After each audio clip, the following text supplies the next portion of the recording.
I can remember there's some nuns that live right behind us down there. And one nun came by one night, and he's out there with cotton gloves on shooting free throws in the snow. And the nun came up and said, he's going to be something someday. People were always telling him he was too small to do this, too small to do that. So I'm sure that had a galvanizing effect on him. A tough guy to compete against, a guy who never backed down, a pro's pro. Just goes to show you when you have God-given ability, you put it to the maximum of use, you work hard every day, the great things can happen. John Stockton sends the Utah Jazz to the NBA Finals. The thing that's amazing about John Stockton, Michael Jordan and all the guys started the long shorts.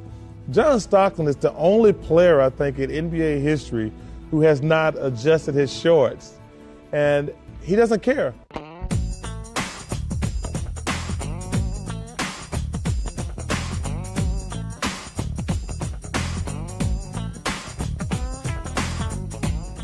Hi, everybody, and welcome to what we're calling Primetime Stockton. It's a 2-hour tribute to John Stockton as we get ready for tomorrow night's retirement of number 12 in the Delta Center. And you want to talk about the all-star panel? I have them tonight. To my immediate right, Larry Miller, owner of the Utah Jazz. In the middle, Frank Layden, who was John's first coach and, of course, a longtime friend. And on the end, the duo, the other half of the duo, Karl Malone. And we're going to tell some stories, or these guys are going to tell some stories in the next 45 minutes that you may have not heard and probably haven't about John, and then try and seek absolution a little bit later. Guys, I want to start with Karl, because Karl was the one who met John before anybody else. You actually met him at the Olympic tryouts. Give me a reaction. Was there an immediate bond, and now the statute of limitations is over, so you don't have to lie anymore? Well, that's a loaded question. We won't stretch it. We won't lie, so we'll tell the truth. I just remember the Olympic trials was the hardest thing I ever been a part of in basketball, and I didn't think basketball should be that hard. And they had a thing in the lunchroom. If your name was on the board when you was picking up your tray, that meant you was cut. And so, of course, we made the first day, and all these guys knew each other, so they were just surrounding each table, and there was one table left in the middle of this lunchroom with I don't know how many athletes, and Stock came from one direction and sit at the same table, and I came from the other direction and sit at the table. That's the first time we ever met in our life. Hi, I'm John Stockton. Hi, I'm Karl Malone. And we ate. Where you from? Spokane, Washington. Summerfield, Louisiana. Where's that at? And that's how we met. And from there, it just I think the rest is history.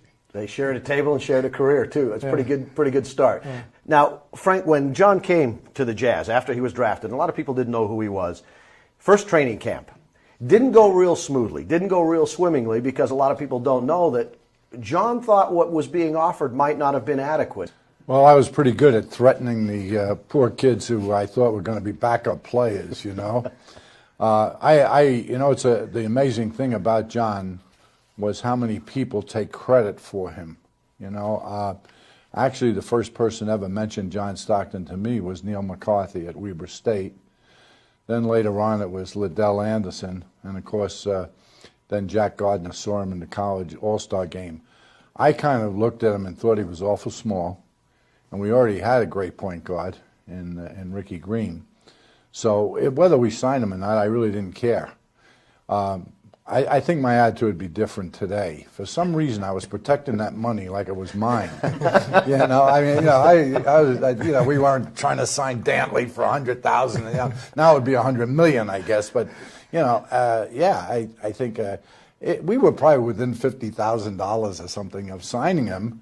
And he was cocky and he was tough, and his father was that way too. I says, well, listen, you better get another stick behind the bar there, because that's where he's going to be working. Well, you talked about his cockiness. This is early, John reflecting on his early times, of how his reaction when he first got to camp and he got a chance to play against these guys. I went into camp and I remembered knowing who everybody was, and strangely enough, I remembered calling an old coach at home and saying, hey, they're not that good. That shouldn't surprise anybody on this set that he had that attitude. But, one of the funny things is the older players are playing tricks on him all the time. They knew he was this little Catholic school boy, so they were telling him that, Coach Layden requires you to dress to go to the practices and the games. He'd show up on the bus with a tie on, a shirt, and then they'd fool him to sit in my seat up front, you know, and I'd go along with it and really get after him. But he was naive. He might have been a little cocky there 20 years later. But I don't care. When they get to training camp, they're all nervous, even like the big guy. And I want to just say this, and Larry, you'd agree with me. How do we win so many games? We had 2 guys that have been cut. I mean, I think it must have been great ownership and great coaching. I figured I spent a lot of nights pondering that question. What about when Larry, you came on the scene, John was already here, but where did you see him fitting in what was going on by the time you got involved with the Jazz? And what was your impression of the guy, not necessarily professionally, but on a personal plane? Well, John was a guy that I could relate to right away because he was not yet starting, and we just struck up a relationship just like any 2 people would. But he was right at the transition point in his career when he was moving Ricky Green out, and Ricky realized it, and it was really hard for Ricky to do that. And John was so good out there; he was taking more and more time, and by my second year, he was a starting point guard. I can remember coming into camp and seeing things he was doing. I was like, God, I used to think my point guard was good. I said, God, he's good. But Ricky was, like Coach said, Ricky Green was good. And all of us was nervous. And I'll admit this. I think out of everybody that I ever played with, I took Stock for granted the most because I knew every single game what he was going to bring to the table. And I just expected it. That's why after the game, an interview came and they said, oh, God, what do you thought about John Stockton? I was like, well, he's supposed to do it. But now when you look back, and I think everybody here say, when you look back at it now, it's a dying breed. My high school coach used to say, make your teammate better than you are. And when I got here, I realized what he said there. Coming up next, a side of John that most of us didn't get to see, plus a look back at his incredible record-setting career. I can remember when John was a rookie, in first and second year, my wife used to get in our old Oldsmobile station wagon. If we drove over here about 6 blocks and pointed the car toward Salt Lake City, we could get hot rod, and he'd fade in and fade out, and we'd sit out there in that car, just tickled to death to be able to listen to it, because the Jazz were never broadcast up here. Welcome back, everybody. Hot Rod's been fading in and fading out ever since. Jack thought it was a radio problem. I don't think it was. Welcome back to our Primetime Stockton, along with Larry Miller, Frank Layden, and Karl Malone. Guys, we talk about John Stockton. He is a product of his family. There's no question about that. Frank, you talked a few minutes ago about Jack thinking that John was pretty good and he ought to get a decent contract as well. Some of those character traits, the apple definitely doesn't fall very far from the tree. And I know one of them, the intensity factor of John Stockton. Everybody who meets him talks about that. And I know you've all 3 had experience with that. Mel, I want to go to you first, okay? Because you probably experienced it more than anybody on a night in and night out basis. A guy who still apparently gets in fights at pickup games, if we can believe what we hear in Spokane, Washington. Well, the thing about Stock, and I have to go back to Coach and Larry, one of the, if not the toughest player I ever played with. Literally, guy used to, when he used to set picks for me, and I felt bad. I knew the ball was coming to me. Every single time he would set a pick, in every game, I would say, God, Stock, be careful. And he looked like, what, you know? And then after the game, his shoulder would be literally swollen. And I just remember a time in training camp where we was going after a loose ball. And, of course, I hit Stock thinking it was somebody else who was picking on Stock during the practice, another guard, because we, had our little thing, and it was Stock. So I hit the wrong guy, and Stock just brushed it off. Like, well, I knew what you meant to do, but he was like one of the toughest guys that I've ever played with, and I miss him, not just from a basketball standpoint, by what he represented as a professional athlete. And I think that's what we miss in our game today, is being a real professional, coming into camp in shape. I used to train in Arkansas. I knew it was an hour earlier in Spokane, and some days I didn't want to, and I said, I bet you he's training. Well, we get to training camp, go through our physical. We want to see who body fat was the lowest and all that when we really got into it, not our first couple of years.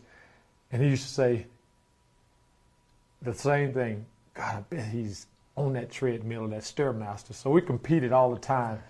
But it was just a joy to play with a guy like that. And I'm sure coaching him and Larry owning the team, knowing every single night, every single day what you was going to get out of a guy. And nowadays you don't know all the time. And it was just a joy for me. What characteristic of John, if I asked you, Larry, and you, Frank, would you say, if you had to use one character trait of him, what's the one thing you remember? Would it be intensity? Would it be work ethic? What would it be? It was integrity. You know, I think what he did, and Karl alluded to this, is that he gave you an honest day's work. I think Larry would feel the same way. As a coach, you knew what you were going to get, and you don't mind paying for that, by the way. You know, either an extra work or whether it's money, because you know that he's earning it. And I think that both John and Karl set the bar for what the Jazz were for 20 years. I used to get asked when I'd speak a lot to define John Stockton in one word, and the word that I thought of right then and in the years since then that I couldn't think of a better single word, and it's thoroughbred.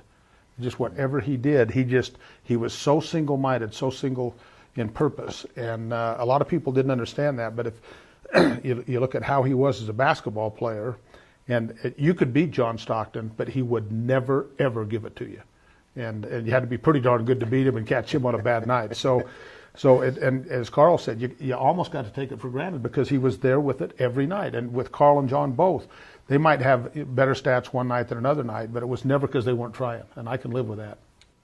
If you were 20 points behind or 25 points behind with 4 minutes to go and you wanted to put another guard in, he was mad at you. He thought that we could still win or close the gap. And if you were 25 points ahead and you don't want to embarrass the other coach and the other team, all right, and you want to get the backup men some experience, he'd be mad at you. I mean, he competed for a whole game, and he wanted to play, all 48 minutes. There's a side of John that, unless you've been around him, people wouldn't normally associate with him, and that is his sense of humor. My memory of Stock is every time we played in Canada, he would sing the national anthem after the game. That was his thing on the way to the airport. So that was kind of funny. But wow, like I said, I took him for granted for so long, and you miss him so much. As a human being, as a person, and what he brought to the game, because that is when basketball was basketball. Larry, from your standpoint, when you talk, you think about John, loyalty is also one of those things that with both Karl and John, when you look at the length of time that they spent with a team, and it's more than just pure time, isn't it, as far as definitions of loyalty, especially in the sports world these days? Well, absolutely. And let me tell you what's interesting is the loyalty was so deeply ingrained in him that it's still, even though now he's been retired, this is his second season without playing, it's still that way. For the upcoming jersey retirement, he has asked me because nobody wants to call him and say, John, would you be at this press conference? Would you do this? Would you speak at this thing? And his question to me is, do I have to? And I said, John, you don't have to do anything. He says, if you ask me, I have to. And it's really an interesting characteristic how, and he's that same way with his dad. He's that way with Karl. And he said, would you please call Frank personally and make sure he comes to these events? Would you please call Karl personally? The loyalty with him is lifelong. When we come back, I want to talk about chemistry. And we talk about it a lot with basketball teams and people. And there has never been more chemistry, I don't think, between two players ever. For nearly 2 decades, they called them the dynamic duo. They performed amazing plays on the court. When we come back, we'll take a look at some of John and Karl's greatest moments. And then Karl Malone just keeps running. The shortest guy in the court, John Stockton, gets the rebound. One bounce and no left hand on the ball over the top. Nothing Jordan can do.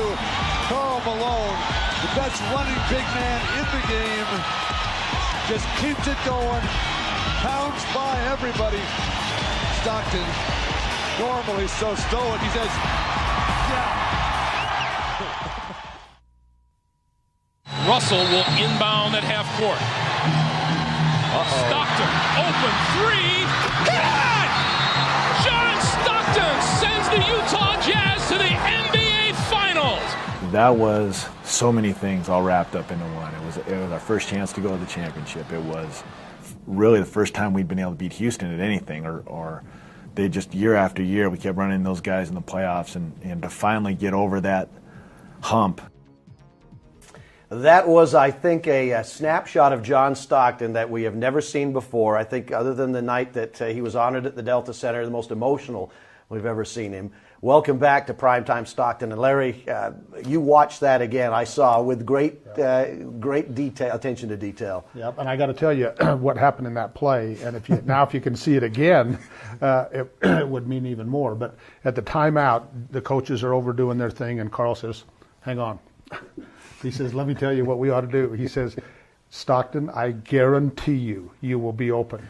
Now, and so they went to Stockton. Now, they called a pick. Okay, he didn't pick Drexler. He grabbed Drexler. Drexler wasn't going anywhere all night. and he didn't get called for it because they were watching Stock. And then the infamous Bill Walton, and he drilled it. That had to be one of the great moments in Jazz history. I was going to come to you about that because so many people miss the pick, which is the reason the whole thing worked. And as Larry said, it really wasn't a pick. It was like 4th and 1, and you stopped the running back. Well, it's like in a game like that, I think one of the all-time greatest games, you force a referee to make a call, make him make an offensive foul call, and not a lot of them would do it. So I had it in my mind that if it's any time that they're going to do it, which who knows what would happen, I said, you know what, Stock? I said, "You're going to be open." He looked at me, he said, "Okay." And Coach Sloan looked and just sit down. Like, you guys go on and do what you want to do. And I went out there, and it's like, that's the only thing that came to my mind is not just say bear hug him, but hold him and see what happened. And when Stock was so open, when the ball left his hand, I knew it was in. It's just one of those things. So it was like, man, it was unbelievable. So. Most memorable play in your career? Oh, yes. By far, that play right there. And he had a lot of them, but just that play right there. And I think that's the most excited I've ever seen John. And for the things he did in the game to get us to that point and to hit the shot, it's like I started jumping up before the ball even went in, seemed like. And, man, it was just unbelievable. But a competitor, I don't know if it was at his size. This guy was 178 pounds when he was in top shape. I beg to differ, but that's what he said he was, and he argued with me all the time about it. But it's like some of the hits he took in the game for me, and people need to go back and realize half of those points I wouldn't have got unless I was wide open under the basket. But just the intensity and what he brought to the game was just, I don't know, it's just unbelievable. That play started a ball rolling, literally. You came home, there were 10,000 people at the airport. I'm not telling you anything you don't know. You remember that night, I am sure. It's never happened since. Who knows if it'll ever happen again, but it certainly had never happened before. Right. I just remember when we came in, and the plane normally just come right up, and it kind of, for this particular time, it stopped out there. That's when I think all of us realized the magnitude of we was going to the finals. And when we stepped off the plane to see the fans and forever and then out on the street, and it's like unbelievable. But I remember that like it was yesterday, and we kind of talked about it a little bit earlier. It was so easy for me to get ready to play here, the John Stockton, the Jeff Hornacek. When you leave, you see how hard it is to get ready to play the game. And with these guys here, and with Stockton, a true professional, the way he prepared himself to get ready to play, that's lost now. I knew he was going to put on his sock, he was going to tie his shoe a couple of times because we sit right beside each other. It's like when we went on a road trip, all the other team managers thought that we was inseparable, so they put us right beside each other all the time. So when we didn't like that place, me and him both, he would move mine or I would move his stuff, and it was just a bond there, and we never talked about it. You know, that's the most amazing thing about it. It's like when I got a rebound, I could turn and literally throw it to a spot, and I just knew he was there. When I came off a pick and I just had just a little crease, the ball was right there, and we never talked about it, and that's what made it so great playing with John Stockton. Of course, the career, there was another finals appearance in 1998. And then the career wound down. And as we all know, John retired in Sacramento, basically, because that was the last appearance on the floor. Can we go back and, like all three of you, to go back as what went through your mind? Larry, maybe I can start with you because as an owner, you probably had a pretty good sense that that was it. Well, he had been talking about it, and clearly it was coming time to do it. I wasn't sure he'd retire at the end of that year, but I figured it was better than a 50-50 chance. And I guess the biggest thing for me was both the personal and on behalf of the franchise, the void that he would leave. I mean, how do you measure what he's done for the franchise? How do you measure the space he filled up in people's lives in terms of what he was for the franchise? I mean, and he's, with Karl or with John, it is immeasurable. But but the neat thing, Steve, was about 5 years before he retired, I said to Gail, you know what? John's career is winding down, and I'm just going to sit back night after night and watch him and enjoy him. So I was able to do that, knowing that it wasn't a forever thing, and appreciate him a little more. A standing ovation here at Arco Arena for Stockton and Malone. We may never see this guy on the basketball court again.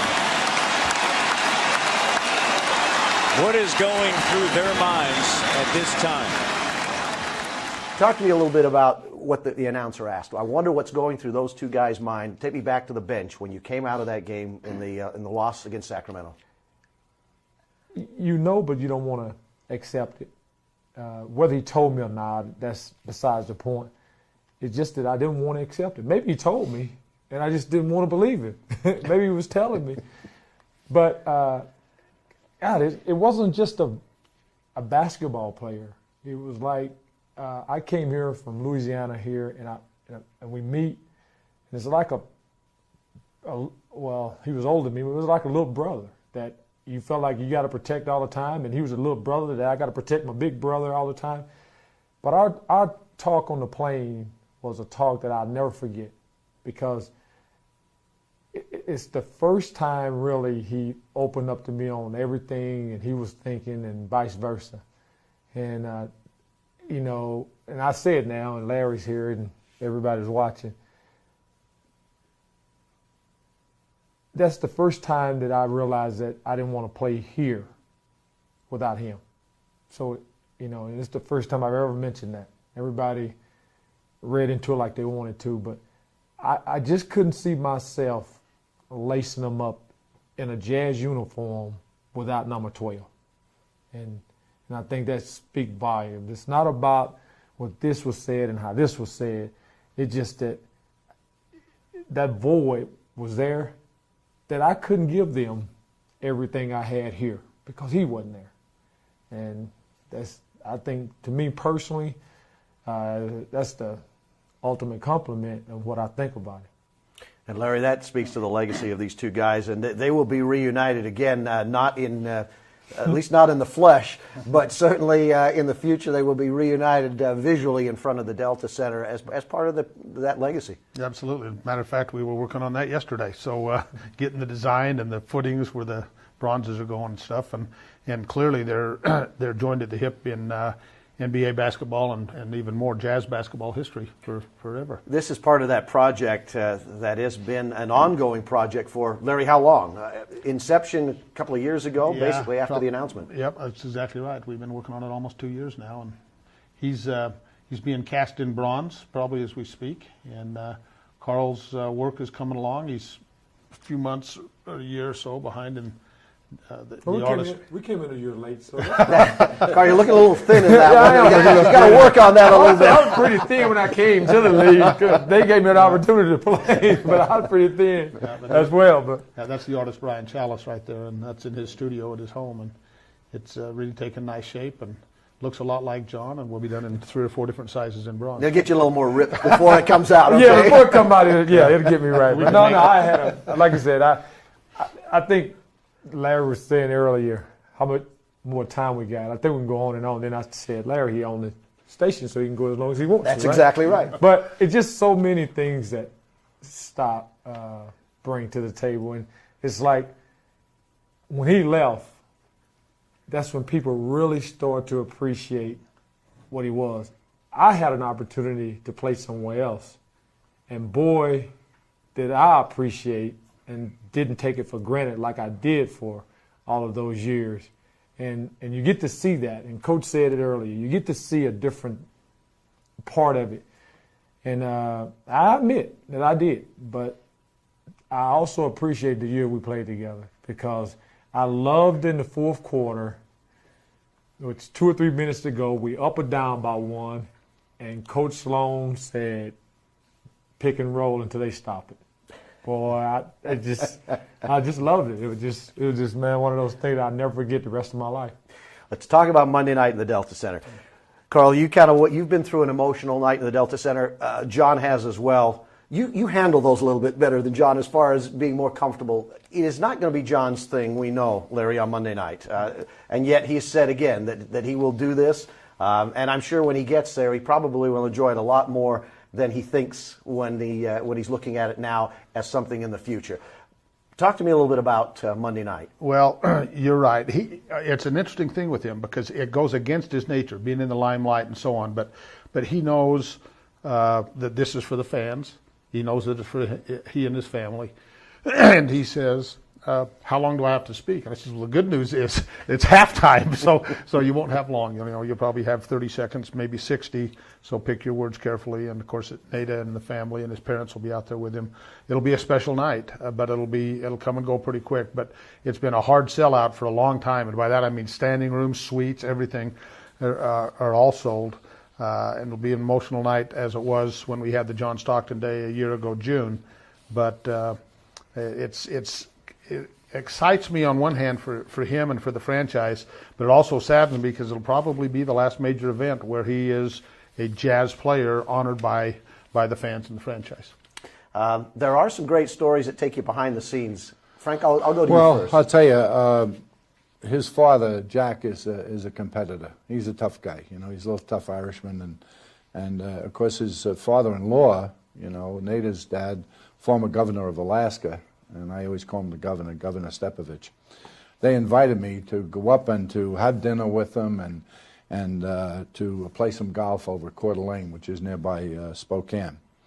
So I go with them, and of course the Coeur d'Alene golf course is very classy. It costs like $180 or something to play golf, but that's okay. I mean, it's something special, and when you play like me, you get every penny's worth of that $180. But anyway, so we go up there, and the guy says, I say, I put a credit card? Yeah, I put the credit card down. He takes it, boom. Then Mr. Governor Stepovich steps up, boom, takes his card. Jack steps up, boom, he takes his card. All right, and John steps up, and the guy looks and goes, huh? You're John Stockton. Hey, John. Oh, I can't charge you. Jack Stockton jumps in. What do you mean you can't charge him? He said, he makes $4 million a year. I'm a bartender. This guy's retired. What do you mean? He says, if you can't charge him, who the hell can you charge? And the guy goes, oh, yeah, I'm sorry, yeah. He rips up the slip so we played a free round of golf. It's probably one of the few times that you played free on John, because we know he is very frugal. He's not going to worry about it when he retires with his money, right? Right. Oh, no, he won't worry about it at all. One of the stories I got is his toughness. We was a Tournament of Americas, and we was in Portland, Oregon, and he did something to his leg where his leg actually wouldn't bend back out. And it would always flare up every now and then, every 1 or 2 years. Actually, where a bone will pop out. So we're at training camp in Chicago, and we're stretching. So the coach from Miami, the trainer from Miami, as we were stretching, ready to get up, Stock couldn't get up. So he looked over at me and say, so of course I knew what it was. So he called the trainer over. And he said, look, you need to pull on this really hard and it'll pop back in.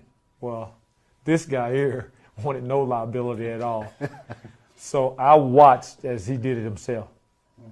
And when I say toughness, and I think Larry and Frank say the same thing, he shouldn't have played a number of games.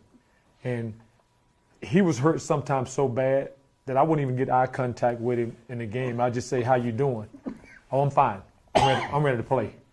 and I'm knowing he's not, and then he'd go out there and do what he do. What else can you say about the guy? He's just unbelievable. And it will never, ever be another one. And I'll go on record and say that it will never be another John Stockton ever. After they finish the statue, we're going to throw away the mold. We're probably going to break it anyway. You might as well. You might as well break it. Well, first of all, I have to say, when he talks about playing a lot of nights he shouldn't, I've often thought if there was a way to know, did Karl motivate John or John motivate Karl in that respect? Because Karl played a lot of nights he shouldn't have. John played a lot of nights, and with both of them, I'd say, are you? Because we've never asked players to play when we thought it would hurt them later in their life, and they got to walk on those legs and use those arms, and both of them have the same answer. It doesn't matter. They just play through it. It's so a toughness. But a couple of fun things about his competitiveness and so on. When John would come into training camp, they have to go out and have an extensive physical, and they had body fat tests and the buoyancy and stuff. And we like players to be in the 7 to 8% range.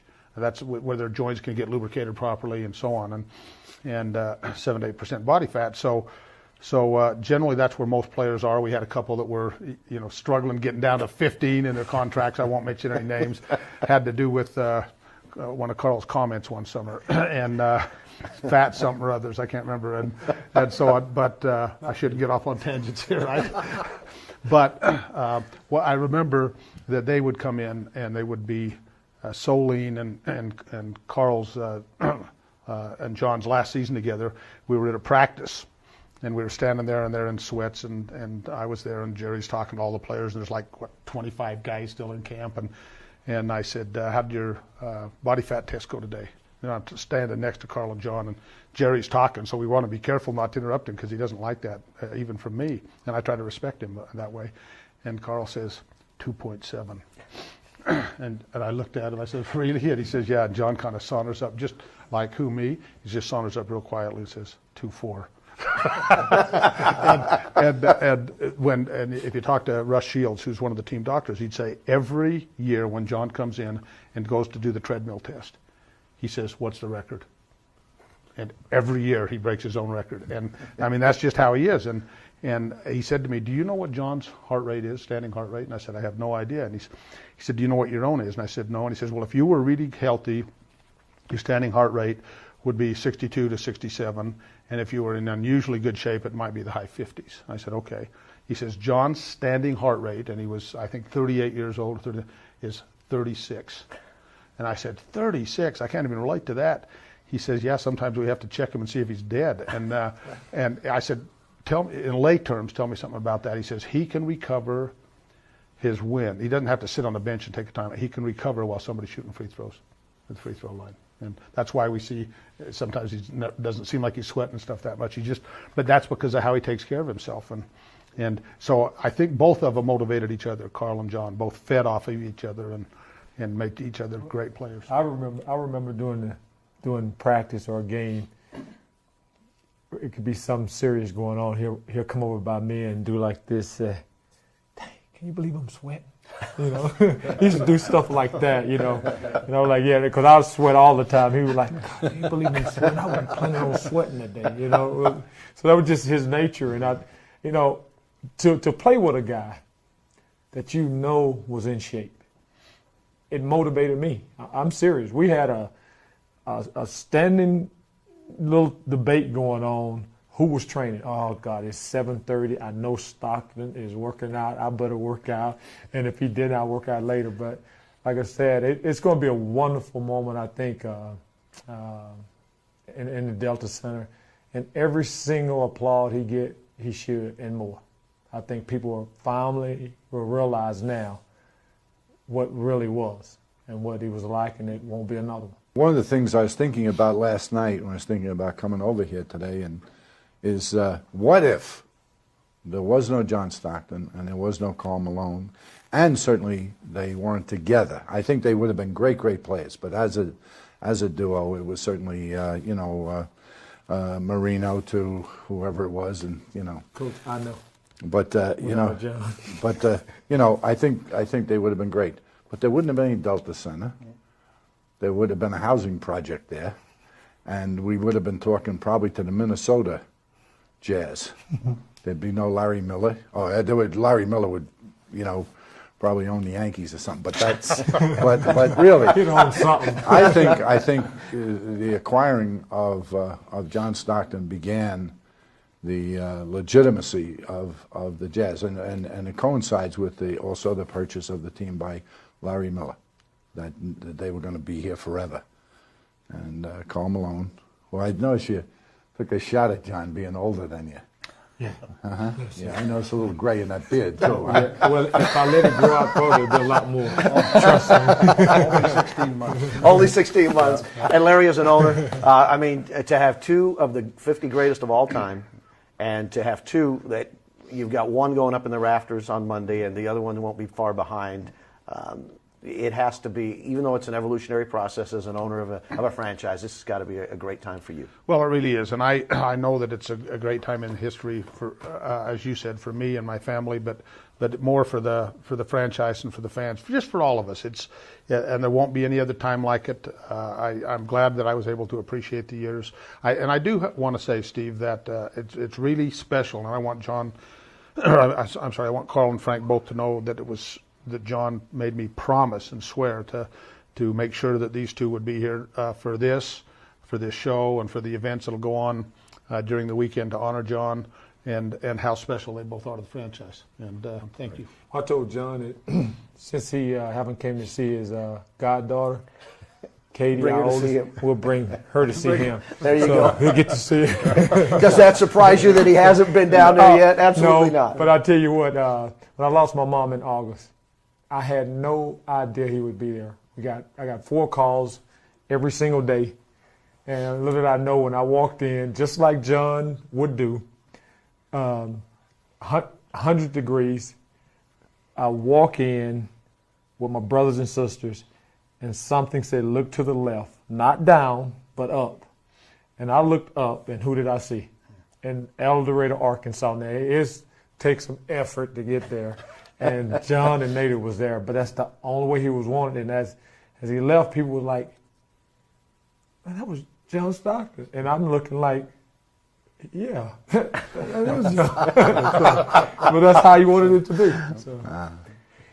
Hey, thanks, guys. Stay where you are, because there is much more ahead on Primetime Stockton. Up next is Stealing Time, Passing History, the revealing documentary on the life and career of the Jazz great that first aired days after John announced his retirement. So sit back, enjoy.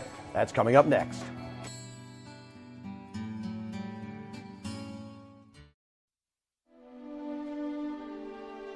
The Utah Jazz select John Stockton of Gonzaga University. He did it!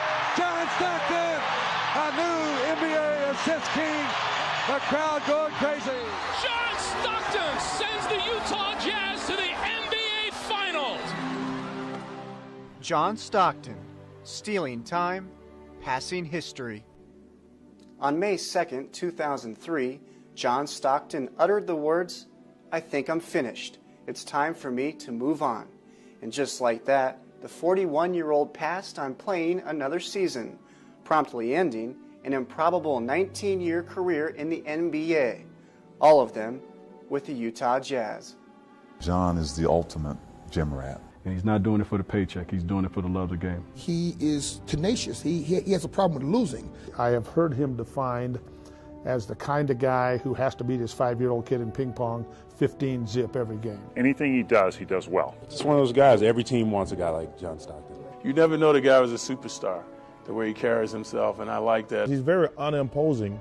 When you meet John Stockton, he's like somebody's little brother. He's never looked like a basketball player, but the shorty shorts, I know he used to hate this. I used to call him John Boy, because he reminded me of, in that TV series, of the Waltons. I remember my rookie year and actually seeing him at the NBA All-Star game.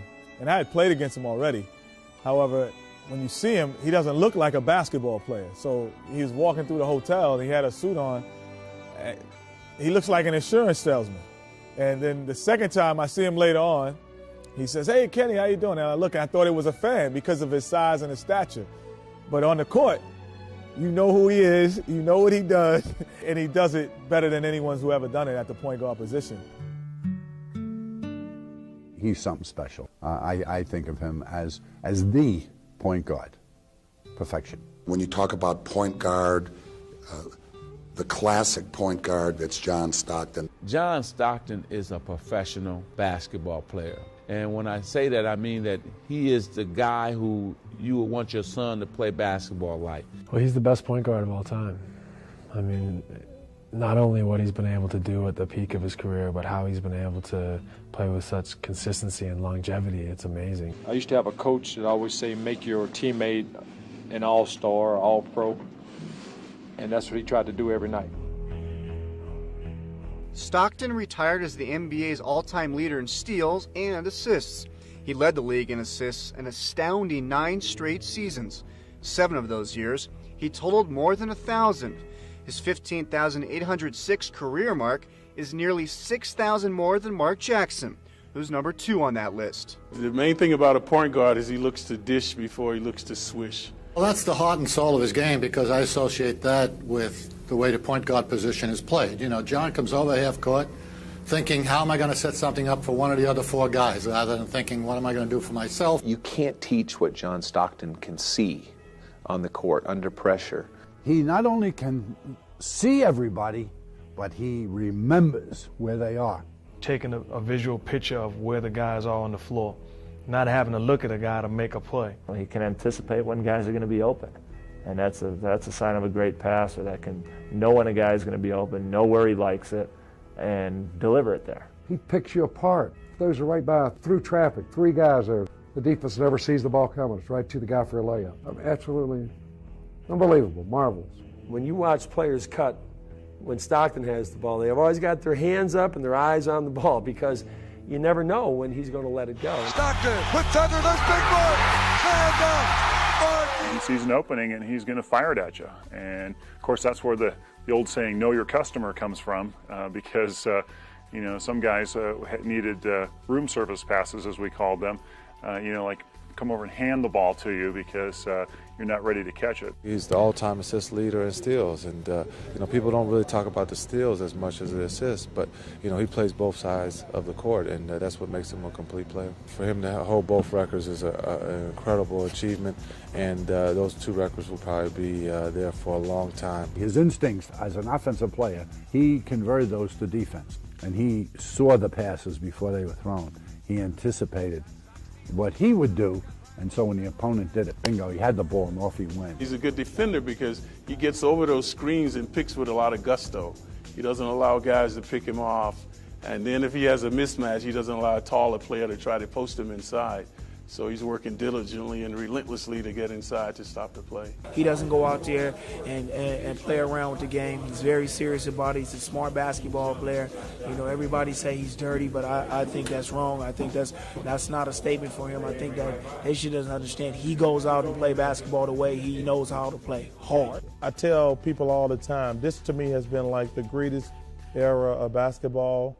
I got a chance to play against Magic Johnson, Larry Bird, Michael Jordan. And you put John Stockton right in that group.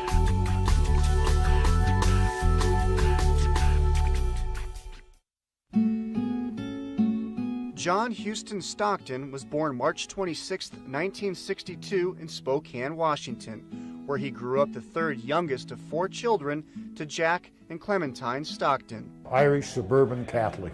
3 words, that's it. Right in this neighborhood. My dad was born and raised in a house 3 blocks from the house he currently lives in, and we've all been around that little neighborhood our entire lives. And it was not a wealthy neighborhood. And so families worked hard and they worked together.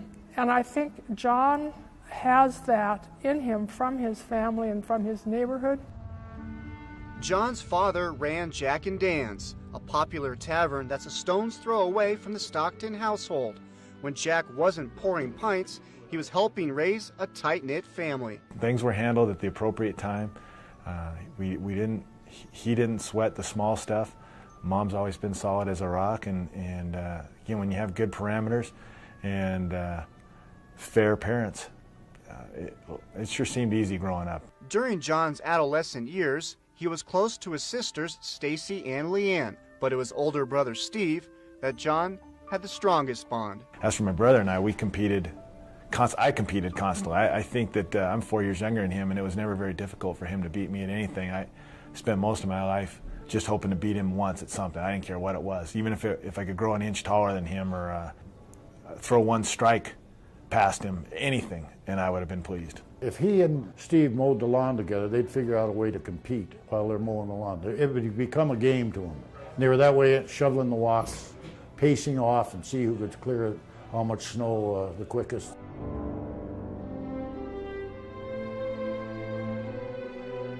The competition between the two grew more fierce on the family driveway, playing the game they loved. The backboard was attached to aluminum patio roof, so it was noisy. I mean, it bang, bang, bang constantly. Every night we'd have dinner and they'd go out and shoot hoops. There were a lot of moments of bloody lips, pretty rugged battles that my parents seemed to ignore. The games in the driveway were a lot of fun. They were a lot of fun for me early. If I tried too hard to stop him, then I'd just get pushed into the fence or knocked down, and he'd hold the ball above his head, and I'd jump for it, and he'd just kind of tease me. When John and Steve played, there were no rules. They were their own referees, and everything was subject of debate, let's put it that way. The only rule was there were no rules. And if you made a bucket going to the hoop, you earned it and deserved it. They were pretty nasty. Can't go left without getting airmailed into the wood fence, and we had the convent next door. You know, and there's been a couple times that the sisters over there had to shut the windows due to some profanity. And I remember coming in crying a couple times, and my mom wouldn't even stop washing a dish. She'd just say, well, if he's too big, don't play with him. And then I'd run out in the living room and see if Dad would do the same thing. And he said, don't go play with those big kids if they're too tough for you. And a few minutes later, I was out there pestering them again, trying to play. John's ambitious nature didn't go unnoticed at St. Aloysius Elementary School, where he excelled on the court and in the classroom. We'd have these mental drills, you know, where you'd say add this number and subtract and multiply and divide, and what's your answer, you know, just in their heads. And his hand would shoot up every time, and he was always right. With anything, you have to have a leader, and I do distinctly remember John being that leader on the floor. You know, when the ball was in his hands, it was like, you know, there were no worries. John was a fierce competitor as a small, like 11, 12-year-old kid. John wasn't as good as a lot of the fellas we played in terms of like the left-handed lay-in, the three-point jump shot. But when you walk out of the gym, John's holding the trophy. Not a great shooter, but an adequate shooter. Not a great driver. He certainly didn't develop his passing until he gained a little bit more size. But really just an overachiever because of his heart. He was obviously talented, and you know, he's smart enough to know that when he went out and played with older people or guys a little better than he was at that time, to make sure he got the ball to the right people, and you know, so he picked that up real early. When I was with kids my own age, they were bigger and stronger and better. A great teammate that I emulated as much as anybody else, Steve Brown, from 6th grade through high school, and just having him on the team raising that bar constantly every day. John raised his own bar after school one day at an unlikely place. The biggest thrill he ever gave me, it was in a grade school track meet. And they were having an all-city meet, and I know he never trained for it. He ran the mile. They had a big guy that was, he was it in the mile here. John was putting along behind him the whole thing, and then he buried the guy. And it was the biggest thrill, because I didn't even know he could run the mile. And he broke the city record by 15 seconds. After St. Al's, John dashed off to Gonzaga Prep, where his talents continued to flourish. Great shortstop in terms of range, had a remarkable range, and eventually played varsity for me his junior year, and hit about 280, 290. Again, good range, double play, handled that very, very well. Good arm. Most people probably don't know this. He's probably the only kid in Bronco baseball to have a perfect game, yet he couldn't break a pane of glass with a fastball. He just threw nothing but strikes. John wasn't the biggest guy going. He was a little guy. He had turned out for both quarterback, and he wanted to play in the secondary. He never let size get in his way. He was very tough. He hit as hard as anyone on the team. Football could have been John's best sport. You know, I think that John, in today's college era and would have been a terrific option quarterback.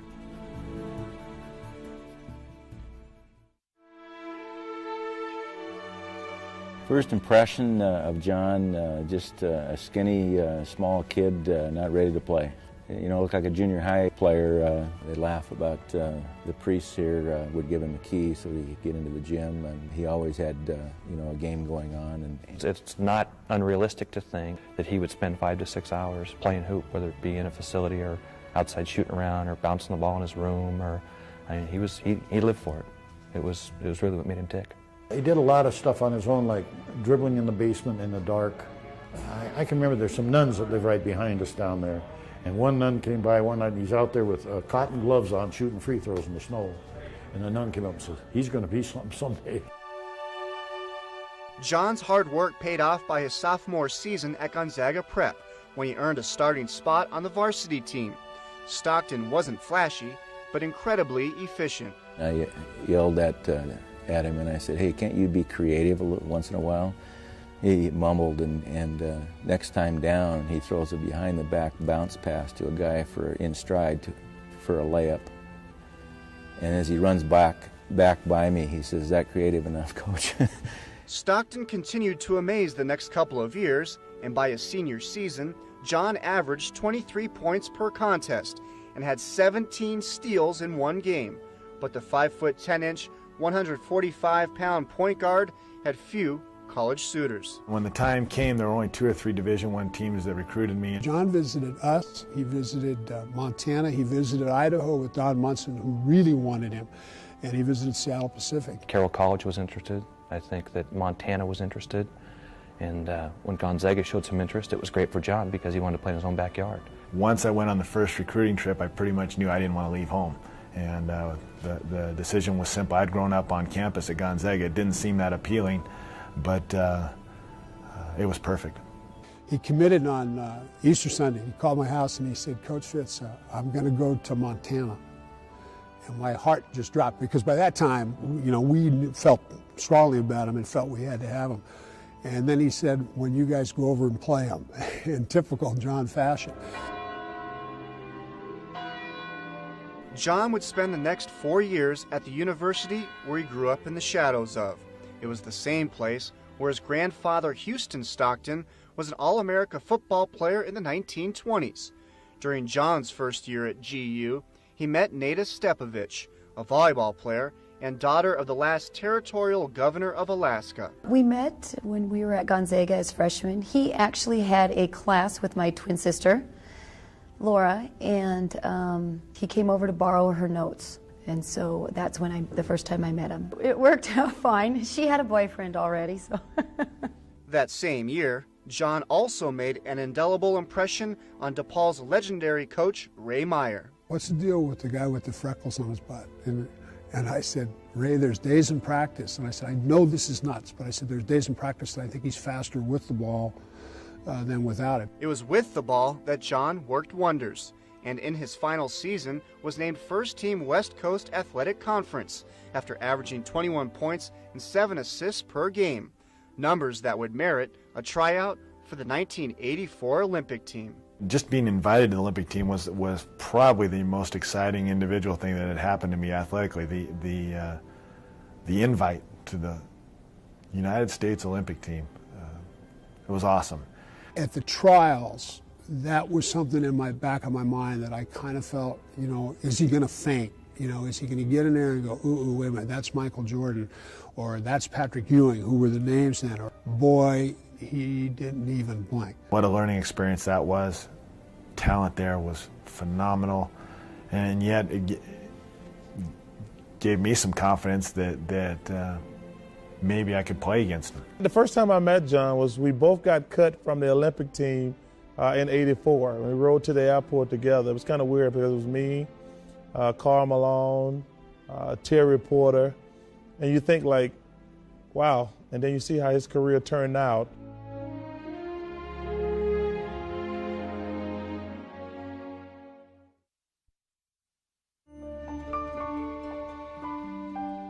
I did get a degree in business. That again goes back to you better take care of the necessities, and never ever in my wildest dreams did I think I'd be playing professional basketball. Actually, the person who first mentioned him to me was Fran McCarthy, for the coach of Weber State. And this fellow had said, he said, we saw this guard who's just terrific. You ought to look at him, he's something special. I was a projected 4th or 5th round pick during my season at Gonzaga, and so I was just looking for a possibility of a tryout, and then one thing happened after another. And all of a sudden comes draft day, and I've heard that maybe a possibility late in the 1st round or 2nd round. So because of that, we all watched the TV that day. A bunch of people came over to the house. Utah's turn came, I said, watch out for Utah. The Utah Jazz select John Stockton of Gonzaga University. Hearing that on the TV set, I just walked out in the other room. I didn't really quite know how to act. It was a surprise, and yet it was a challenge. It was a lot of things. I think people didn't know who he was, so there was shock and surprise. And I have to say this, I was not fully convinced it was the right thing to do. And we drafted him primarily as a backup to Ricky Green, who was an all-star point guard and quite a great player in his own rights. I'd like to say that I'm very excited at the possibility of playing with the Utah Jazz. They're looking for a point guard to back up Ricky Green. He was an all-star player last year. Before John could join the Jazz, he first had to sign with them. Well, he held out a little bit. A lot of people don't realize that. You know, he had a lot of confidence in himself, and he had a lot of moxie. And we tried to sign him for the absolute minimum. And I even threatened him one time and told him, okay, I told his agent that you better get him a road map and an apple, because he's going to be over playing in Italy or Greece or something. He's not going to be playing in the NBA. The two sides eventually agreed to terms, and John signed a contract worth $80,000, $5,000 more than the league minimum. After that, it was time for the fresh-faced rookie to hit the hardwood. We thought he had some physical talent, but we didn't know what was in here, and we didn't know what was in here. We were getting a highly intelligent, very competitive player. I never thought there'd be a second season. I just knew that if I was called on, I better be ready to go in, and I just kind of zeroed in on that. And it made it real simple. I didn't have any outside things that could distract me. I just had one thing, and that was to try to play well.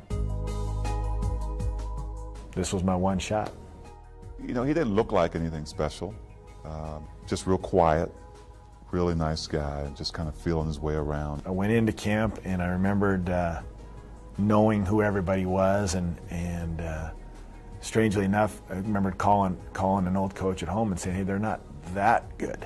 That made it fun. I knew that I could at least compete with them. And again, I had no delusions about being a player or getting a chance to play much, but I looked forward to the practices. I looked forward to the drills and getting to see how you could hold up against some of these guys. Ricky Green was one of the first people that came and told me. He says, Coach, he says, this is a good one.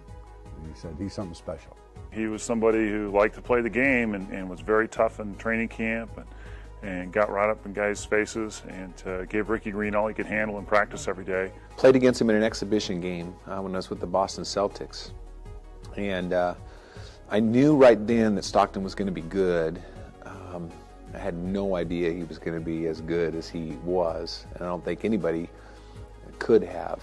There was never any question about his ability to play. The biggest question mark that we had was, would he hold up? And little did we know that he'd hold up as well as he has and played as long as he has. John's parents were thrilled. Their son had fulfilled a lifelong dream by just making it to the NBA. I can remember when John was a rookie, in first and second year, my wife used to get in our old Oldsmobile station wagon. If we drove over here about 6 blocks and pointed the car towards Salt Lake City, we could get hot rod, and he'd fade in and fade out, and we'd sit out there in that car just tickled to death to be able to listen to it, because the Jazz were never broadcast up here. John's rookie season was a modest one. He averaged 18 minutes, 5 points, and 5 assists per contest. There's a lot of things that change between NBA and college. Bodies are bigger, they're much faster, much more athletic. They can cover ground with just wingspan. So you had to do things a little bit sooner. You had to pass sooner, you had to make decisions sooner, you have to do things quicker. You know, at the end of his first year, I said, the difference in you making it in this league, just being another guy and maybe in a couple of years being cut, you have to increase your range, because the way we play and the way we want to get the ball inside, you've got to be a more than adequate three-point shooter. Well, he went home and he took care of that. Stockton's second season, Utah added rookie Karl Malone. The pair bonded instantly in a game against Houston. Ralph Sampson was playing on the low side of him. He was on the block, and he was really, really overplaying it. And for some reason, I threw the ball behind Ralph Sampson. So he's leaning out this way, and I threw the ball from behind him.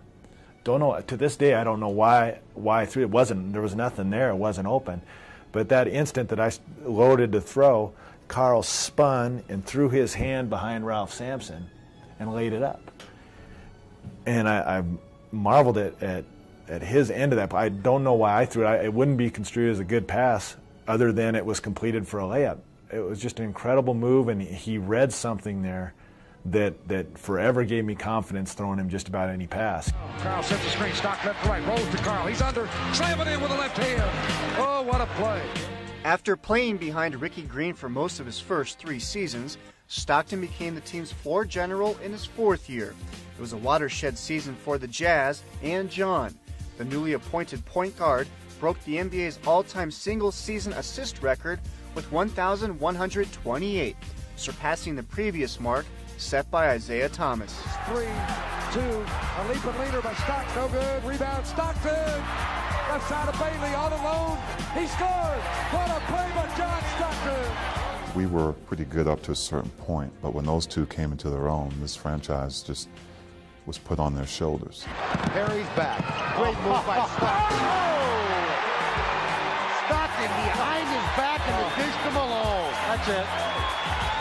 Ladies and gentlemen. Led by Stockton and Malone, Utah won what was then a franchise-best 47 games during the 1987-88 season. In the playoffs, they pushed the defending champion Los Angeles Lakers to a 7-game series in the Western Conference semifinals. John Stockton was the reason that we played 7 games. He kept his team poised. They were confident. They felt that they had a chance to really beat us. And we only won right at the end in that 7th game. That was the year that they really arrived as a team, and those 2 players became the absolute anchors of one of the greatest runs of a team in the history of the NBA. That run included 5 Midwest Division titles, and in the 1996-97 season, Utah won a franchise record 64 games, reaching heights never seen before in Game 6 of the Western Conference Finals against the Houston Rockets. We had a great comeback. Stockton, 3-on-2, keeps it, tie game. That whole last 4 minutes or 5 minutes of that 4th quarter were so improbable. And Stockton has been the man here in the 4th quarter. Everything came together. What's at stake? The Utah Jazz, if they can pull out a victory here, go to the NBA Finals for the first time. We had a full house in here, as a matter of fact, and Jack was watching it down at the house. And this place was packed, and I went home so I could watch it because everybody's talking. So I went home and I was sitting in the living room when he shot it all by myself. All I saw of that game was probably the last minute.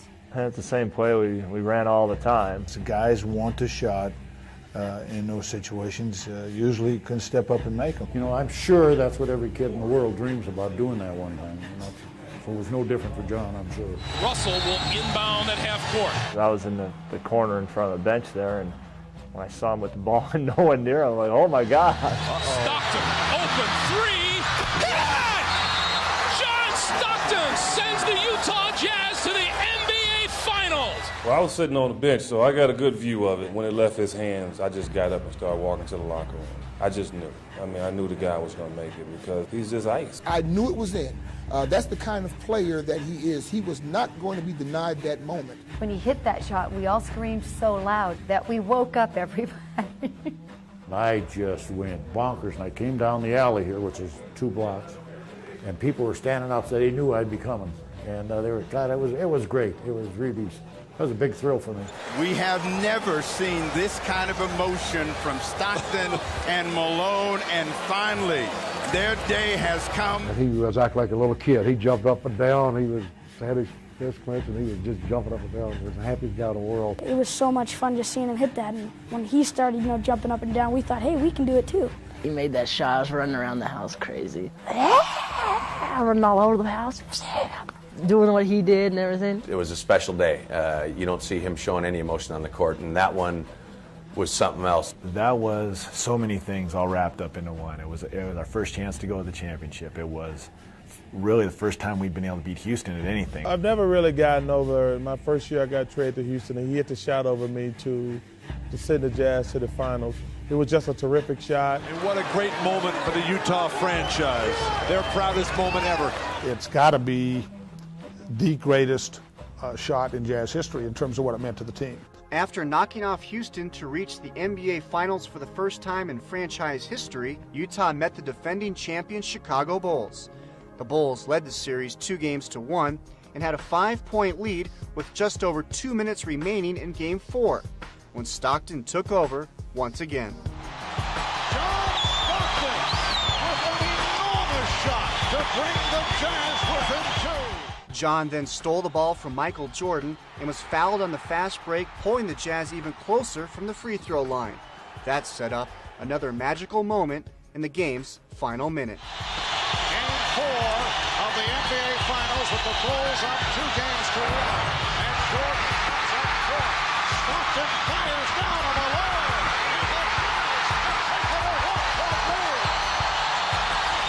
John Stockton, you work on this pass your whole life. Stockton, normally so stoic, he says, yeah. 2, 3. Give him a pogo stick out there.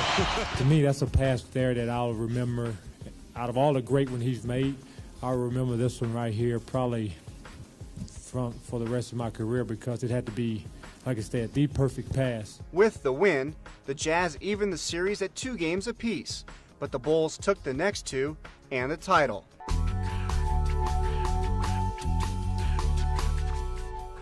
The following year, Utah and Chicago each won 62 games during the regular season and met one more time for the ultimate prize. Jordan and the Bulls came away with the trophy a second time, taking the series 4-2. It's not a pleasurable experience, I can assure you that. It's a lot of work to put in and end up like this. The battles that we had against this team the 2 years in the finals was probably, some of the greatest finals that I've played in, because of the fact that, they were just such a tenacity team that, they just kept coming back. And it was 2 years in a row that, we had to beat this team.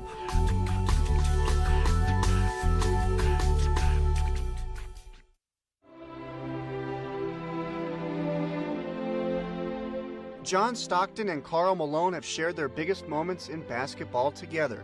2 trips to the NBA Finals, members of 2 gold medal Olympic Dream Teams. They shared the Most Valuable Player Award at the 1993 All-Star Game in Salt Lake City, and at the Mid-Season Classic in 1997, the pair were picked as 2 of the top 50 players of all time. Throughout their 18 years as teammates, which stands as the longest-running tandem in NBA history, the dynamic duo became synonymous with proficiency, professionalism, and, of course, the pick and roll. Underneath the Karl Malone, he scores the layup. Stockton to Malone. Stockton to Malone. You got to be able to say it like it's one word. Hammer dunk, Stockton to Malone at their ever-loving best. You can't really talk about one in basketball without the other one. What a wonderful combination. John getting the pick and rolls from the best power forward in the history of basketball. Do they do it well? They do it the best of anybody I've ever seen. Nobody probably in the history of basketball has run the pick and roll like John and Karl Malone. It's amazing to watch, especially after all these years when people have seen him do it and still can't stop it. Scoop it up in here. Pick and roll, Karl Malone. What a deadly weapon. I mean, it's like the sky hook. It's one of a kind. It's a tough tandem. 2 guys that's capable of winning games by themselves. That's at any age.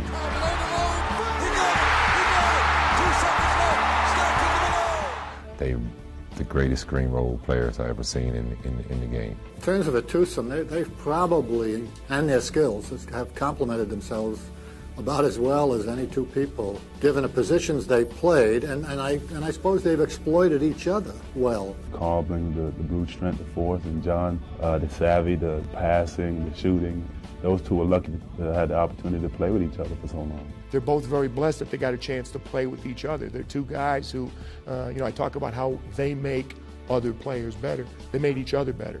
I always resented Karl Malone for getting to play with a point guard that good, because that's all you really want. If you're going to run the floor, like Karl, who's terrific, run the floor every play, you know you're going to get the ball. One of the great things about Karl Malone is that he might be the best running forward that has ever played the game, and one of the reasons he's such a great running forward is he plays with a point guard who will always give the ball up. People talk about he and Malone being in the league so many years, but that's okay because they're farther ahead in knowledge of the game and how to play the game than many players ever will be. When I raise my children, I will raise them and tell them that's who you want to be like. That's how you want to emulate your life. And I think it's a testimony to those two men that a lot of people feel that way. The Stockton-Malone contribution to the Utah Jazz, I mean, it's just second to nothing in major sports. It's just a great story. These guys have played together for so many years and stayed healthy, and no matter who their teammates are, over the period of 20-odd seasons, these guys have kept this franchise at the top.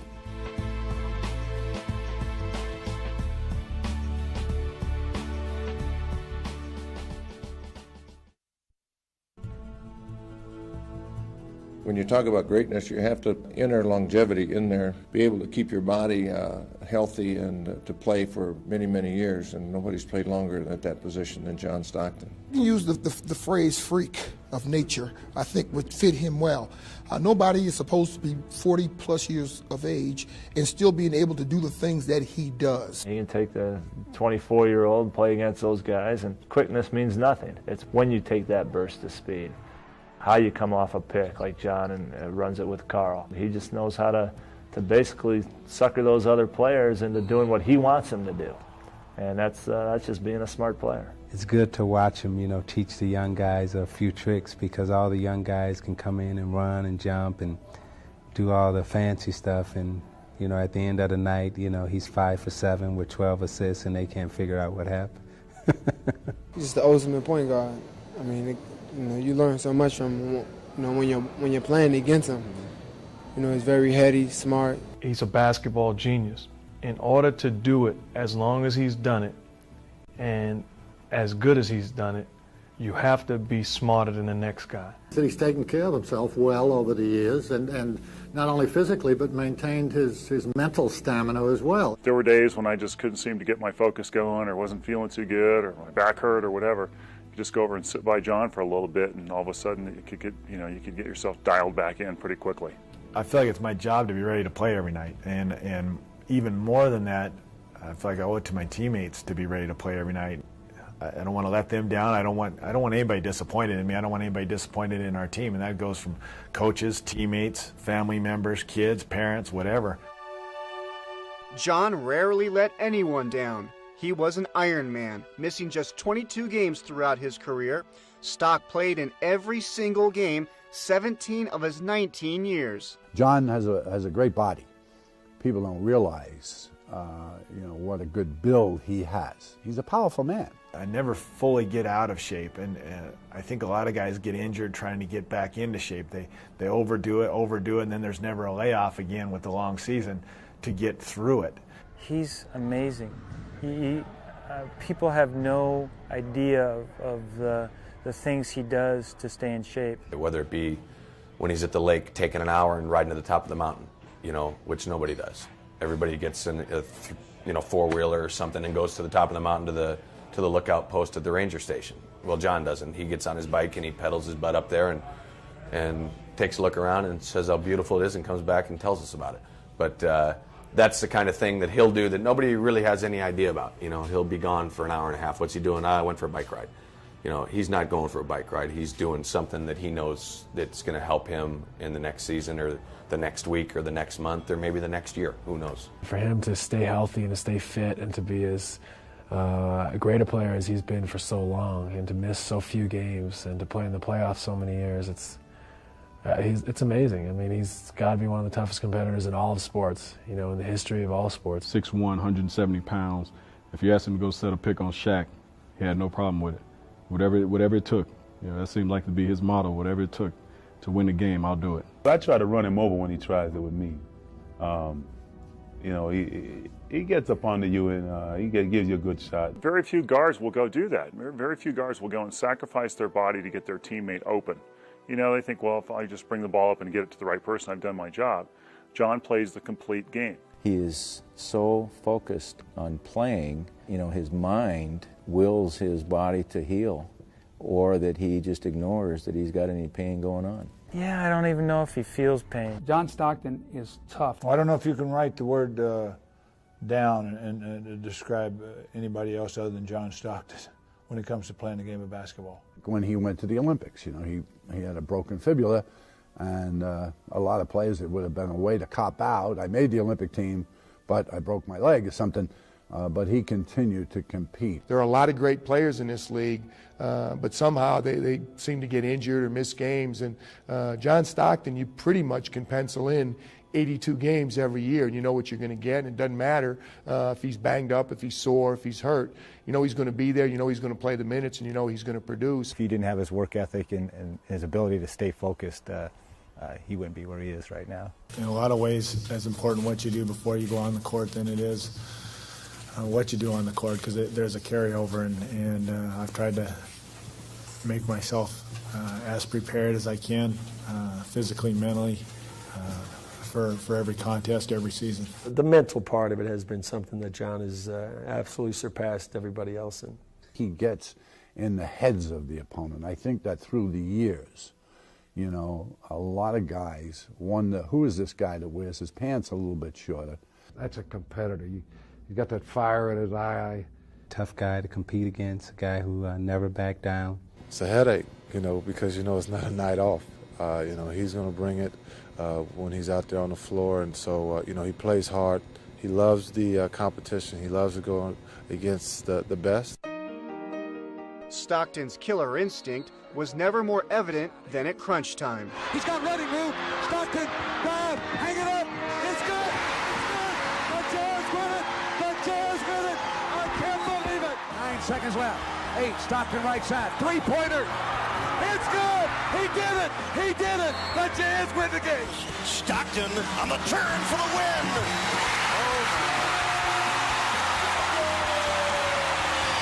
An incredible play by an incredible player. Along the screen. Stockton goes right side. He's open. He'll take it for 20. Got it. Stockton hits it. John's competitive spirit goes far beyond the basketball court. Will he cheat to win? I don't think he'd cheat to win. But I think he's going to take advantage of the rules. I've played Pictionary with him where it's the world championship. I mean, it doesn't matter. If he's going to do it, he's going to try and beat you. Almost eating dinner, you look over and who's eating faster, you know, and it's like, better get going because you're not going to get another bite. Players were playing Pop-A-Shot with each other, and it was winner stays on. Well, after we've been playing for a while, this 12-year-old kid in a wheelchair comes up to John and wants to, or comes to the, you know, can I play? Yeah, you can. Well, it turns out the kid's pretty good. And it's apparent that he's going to beat John. John gets up and starts blocking his shot. And I thought, wait a minute, there's something wrong with this picture. And then I realized there wasn't really anything wrong with it. It was just a very clear definition of how competitive John Stockton is. He's very competitive. I have the stitches right across here to prove that. We were playing hockey and we're all out there. It's the kids and parents, and we're both going for the puck, and boom. He won out on that. I ended up on the ice needing a couple stitches, 6 stitches to be exact. He's very competitive, but it is in a very friendly manner. I mean, it's... Did he help you back up? Yeah, he did. He did. He brought me to go get my stitches.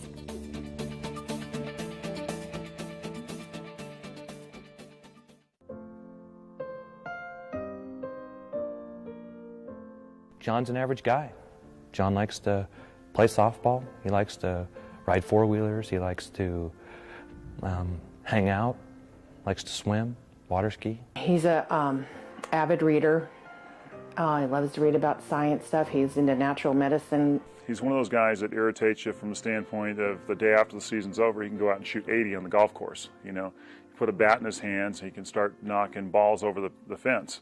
I taught English one time. He's kind of a Dickens character, I think, a little bit.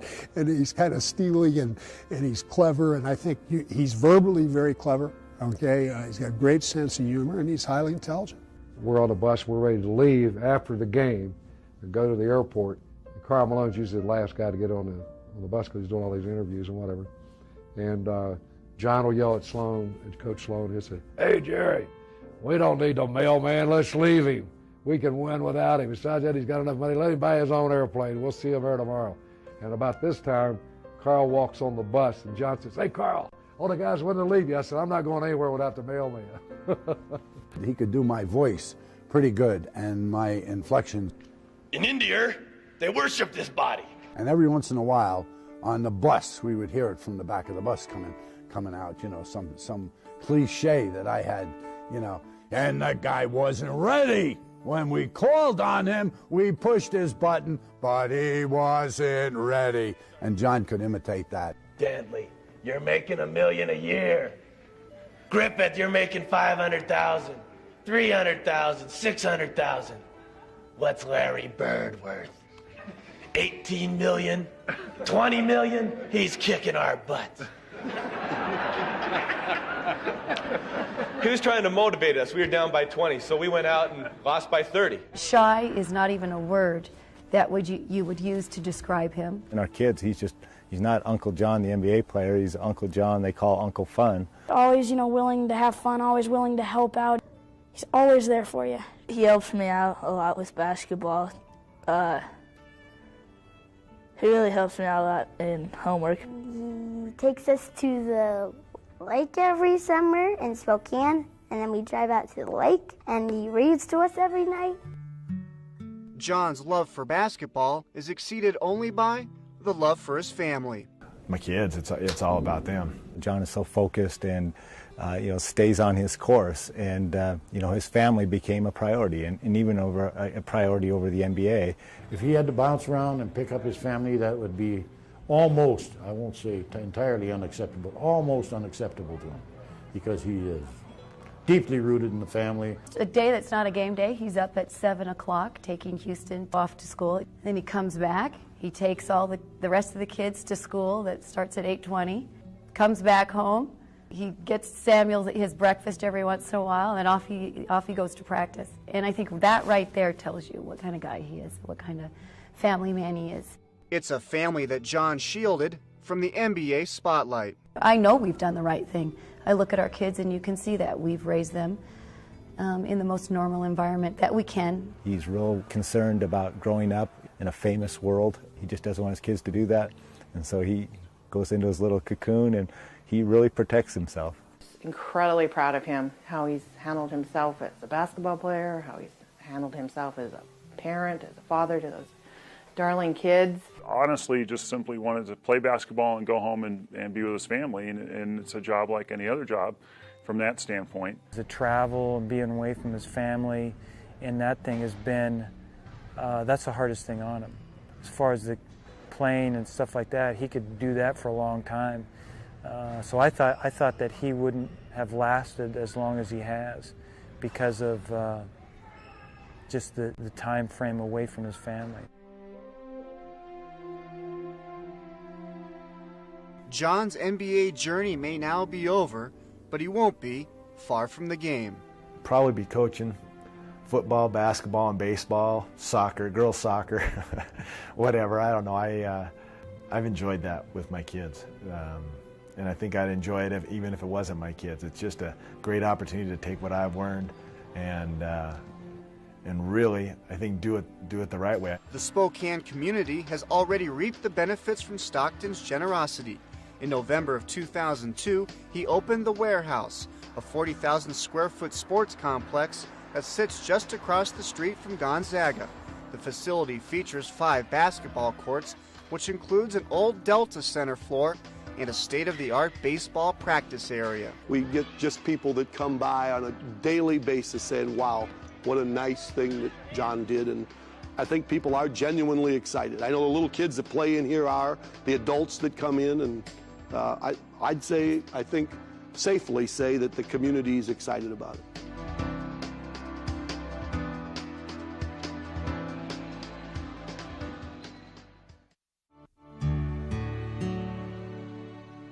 He's one of a kind. A guy that just got it done, never flashy. Choir boy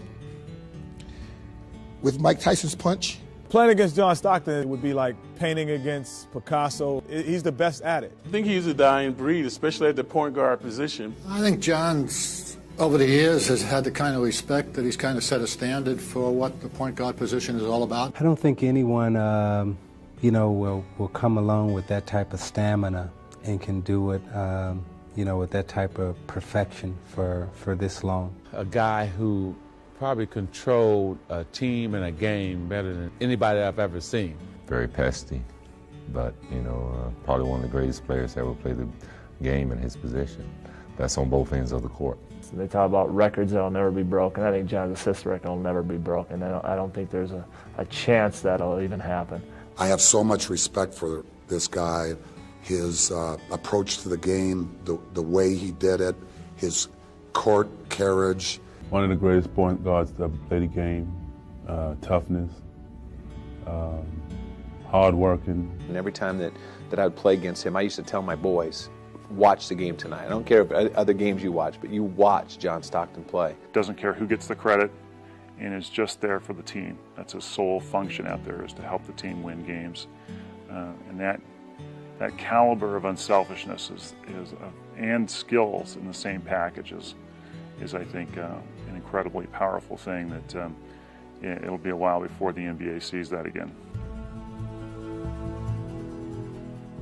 Just goes to show you, when you have God-given ability, you put it to the maximum of use, you make the best of every situation, you work hard every day, you do what's right, the great things can happen. I think he's a very positive role model for our youth and for other players that are looking to come into the NBA. He's just one of those role models, man. I mean, millions of kids could look at John and say, man, this is a guy I want to be just like. In this day and age where we're looking for people to emulate, John is the kind of guy you want to put on a pedestal and say, this is the guy you want to be like. The most amazing thing is how he's been able to balance his family in the NBA limelight. Well, I'll tell you what means more to me than all the basketball in the world is the kind of person he is.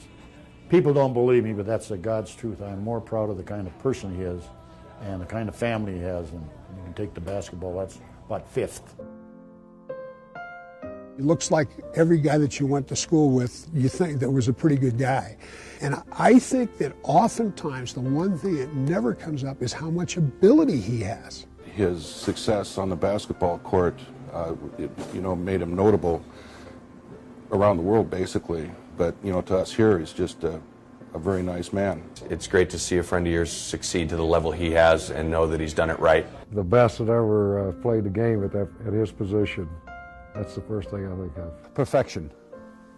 He is the Michelangelo of point guards. He makes plays look so easy, but on the other hand, when you have asked some other people to try to do that, that's impossible. There's no question in my mind, if you say one of the top point guards to ever play this game, John Stockton's name is going to be there, because he is. I mean, he's proven it. If any guy out there in high school, junior high, wants to play the point guard position, they should try to be like John Stockton. Great player. I mean, a great guy, too. He's going to be in the Hall of Fame, as everybody know, and, I admire him a lot. If you had told me that someday he was going to be a Hall of Famer, an Olympic champion, saying the best point guard that ever lived, then I would have said you're a liar, because nobody knew that. All the cliches, all the trite things you say, they're true about John Stockton. He's a better person than he is a player. He plays basketball the way it's supposed to be played, and he's one of those guys who makes his teammates better, and there's not a lot of people you can say that about. I've got to know John, number one, as a man, as a father, as a husband. I consider him a friend, but I got great memories of the best point guard to ever play the game. I just hope that the NBA have appreciated what a guy is trying to do for all these years. Undersized, they say, and all of that. From a little town, and he wasn't fast enough. He never crossed anybody over between the legs, behind the back. He just played the game like he's supposed to play it. I'm not sure we'll ever see a guy that has all those attributes, but we hope for the sake of basketball there is, because I think that's what basketball needs, more John Stocktons. Say hello and wave goodbye.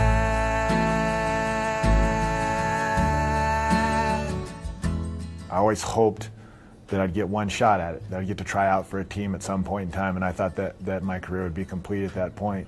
If a person were going to try to quantify accurately what John Stockton's meant to the Jazz over his career, it would be an exercise in futility. I think there is no way to measure what John's meant to the Jazz.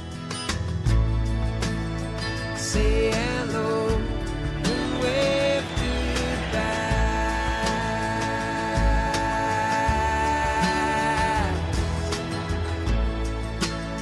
Say hello and wave goodbye.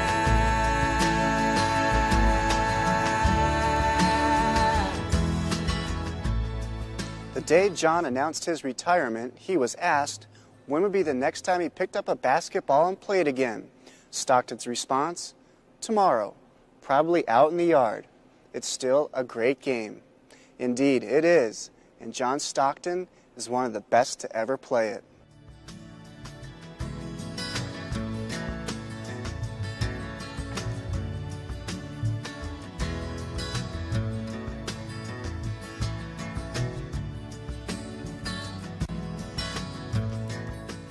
What an amazing ride it has been for John Stockton.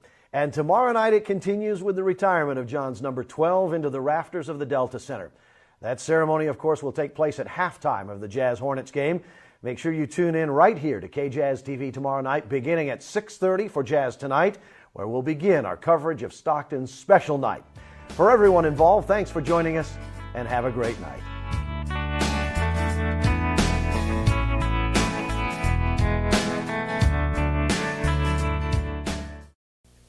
In the city that has seen the Olympic flame, tonight you see magic in college football.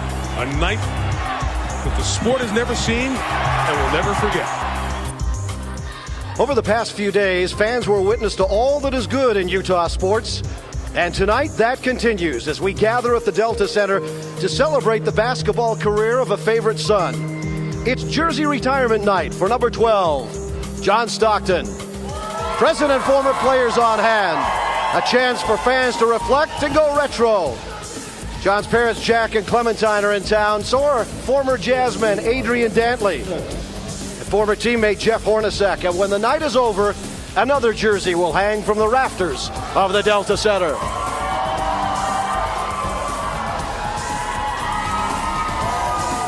As you can tell, it is a raucous crowd. Welcome to Jazz Tonight, presented by New Ways, as we bring you our pregame show tonight with the usual cast of characters and the center of attention tonight, who is a most reluctant center of attention, but we're glad to have you here, John Stockton. First of all, congratulations, John, because the honor to have your jersey retired has got to be one that it's got to be the greatest feeling as a player, and maybe it won't sink in and feel comfortable until it's all over with. Well, it is a wonderful honor, but as I mentioned last night, I'm going to mention again today, it's something I feel I share with my teammates and the people who have had something to do with this all along, because you don't play this game alone. It's a team sport, and when 12 goes up, it's everybody's number. Well, and of course, you can't do John Stockton without the mailman, who now joins us as well. What's up? Nothing. How you guys? Mail, welcome. Glad to be welcome. John, let me ask you first of all, because we've joked about it, but it's true. I know that this isn't the most comfortable position for you.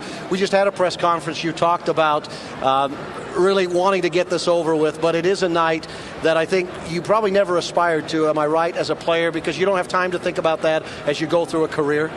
Well, it certainly isn't anything you think about. At least I don't think you should. It's as you mentioned, it's a great honor. I don't want to detract from that. A lot of people put a lot of effort into it, but you're not out there playing the game hoping your jersey gets retired. You're out there trying to win a ball game, and it makes it pretty simple that way. You know, John, one of the things that kind of struck me last night at the event, having the current Jazz team there, was just the kind of different paradigm that we all lived in as players compared to the guys that are playing now. And Mailman's had some recent experience with some of those guys out in L.A. But when you look at the NBA now, and you look at how the culture that we kind of grew up in playing ball, what strikes you as the differences now? Expectations more than anything. I think guys come into this game now expecting to be starters, expecting to be all-stars, expecting things to be given to them, handed out, and I think back when I came in, I expected to be cut. That was the level of my expectation. So, and maybe that's an individual thing, but I also looked at that team and I've watched them play a little bit. They're enthusiastic about the game. They're really excited about coming out and play, and you can see them playing Jerry's style. And to me, that's exciting. It's a little bit of a rebirth, and maybe they can say what we don't find so appealing about the league.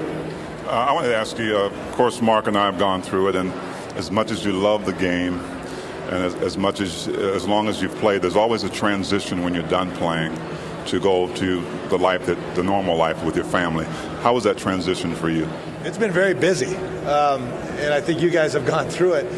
There's no restrictions on your time. You don't have to be at practice. You don't have to be at the game, so you're just fair game. Was it weird waking up that next morning, though, and saying, I don't have to go to practice, or what am I going to do? No, it was wow, I don't have to go to practice. No, it was, I did enjoy practice, so that's a little bit of a joke, but there's parts of it I sure miss. I miss you guys. I miss going to the locker room and having practices.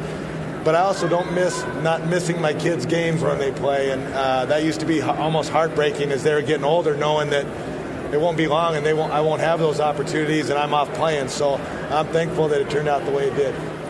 Mel, this is your chance. You probably asked him a lot of questions, but now is your chance in front of the cameras to ask him something. I really don't. Only thing I have to say is I think I said it last night when I talked to him, what he meant to me as a player. I don't think I would have had the success that I had without him. And I've been on the other side, like Mark said earlier. I've seen the selfishness, if that will. And he reminded me of what my coach always told me in high school. Make your teammate better. And that's what he tried to do every single night. How many times did you see Stock going down the floor wide open for a layup, his big man busting his behind to get down the floor, he stop at the free throw line and give you a layup. That's what basketball is about, and I think I've told him all along, if I ever missed him, it was definitely this year. So, and like I said, everything that he deserved, everything that he got, and he deserved it, and he worked his butt off to get it. John, in the press conference a few minutes ago, you said something that I thought was really interesting. You talked about doubt, and that what fueled your career was the doubt. After the first year, you worried about the second. Let me ask you, did that help your career? Did you play scared at times because of that doubt, that you had to prove yourself year to year, game to game? No, I think the doubt was at night before the game, shoot around in the morning, all afternoon till the game. Once the ball went up, I think doubt goes away, and maybe that's where your competitiveness comes in, or I don't know, or your trust in your teammates, and that's when I felt it all came together. I never felt like I played a game scared, and not to keep passing it back, but largely because of my teammates. These guys right here were terrific. When I was a very young player, these guys absolutely took care of me, and as we got older, I took care of us.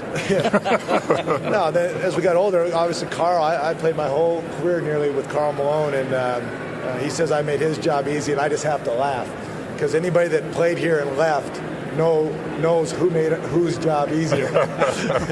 No, everything went through him, and I'm just thankful for the type of guy he was, because nobody wanted to listen to me, but they listened to him, and when he put his foot down, it was down. We're going to take a break. We'll come back. Guys, if you'll stick around for one more segment, John, I promise you'll be out of here after the next segment, okay? We'll be back with more Jazz Tonight in just a moment.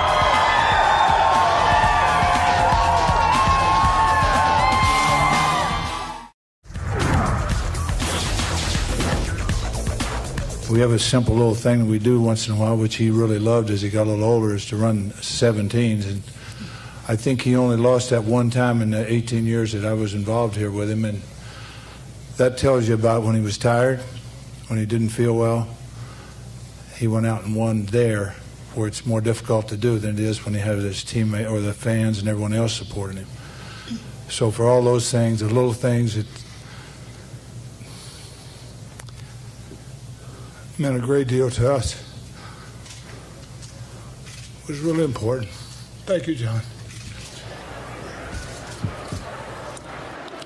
And my guess is that one time probably bugged the heck out of you, didn't it? Yeah, because I think the person that did it was talking trash afterwards. So. Welcome back, everybody. We got the mailman, Mark Eaton, Thurl Bailey, and, of course, the man whose number goes up in the rafters tonight, John Stockton. You know, we wanted to ask Mayo, as long as he's here, we talked a little bit about playing with John, and especially as big guys sitting sort of at this end of the station here, how important it was to have a guard out on the floor that could get you the ball when you needed it. Now, T and I, we only saw The Rock once in a while, but the mailman. For yourself, Mark. Okay. Well, no. The thing about it is now they won't let you touch anybody.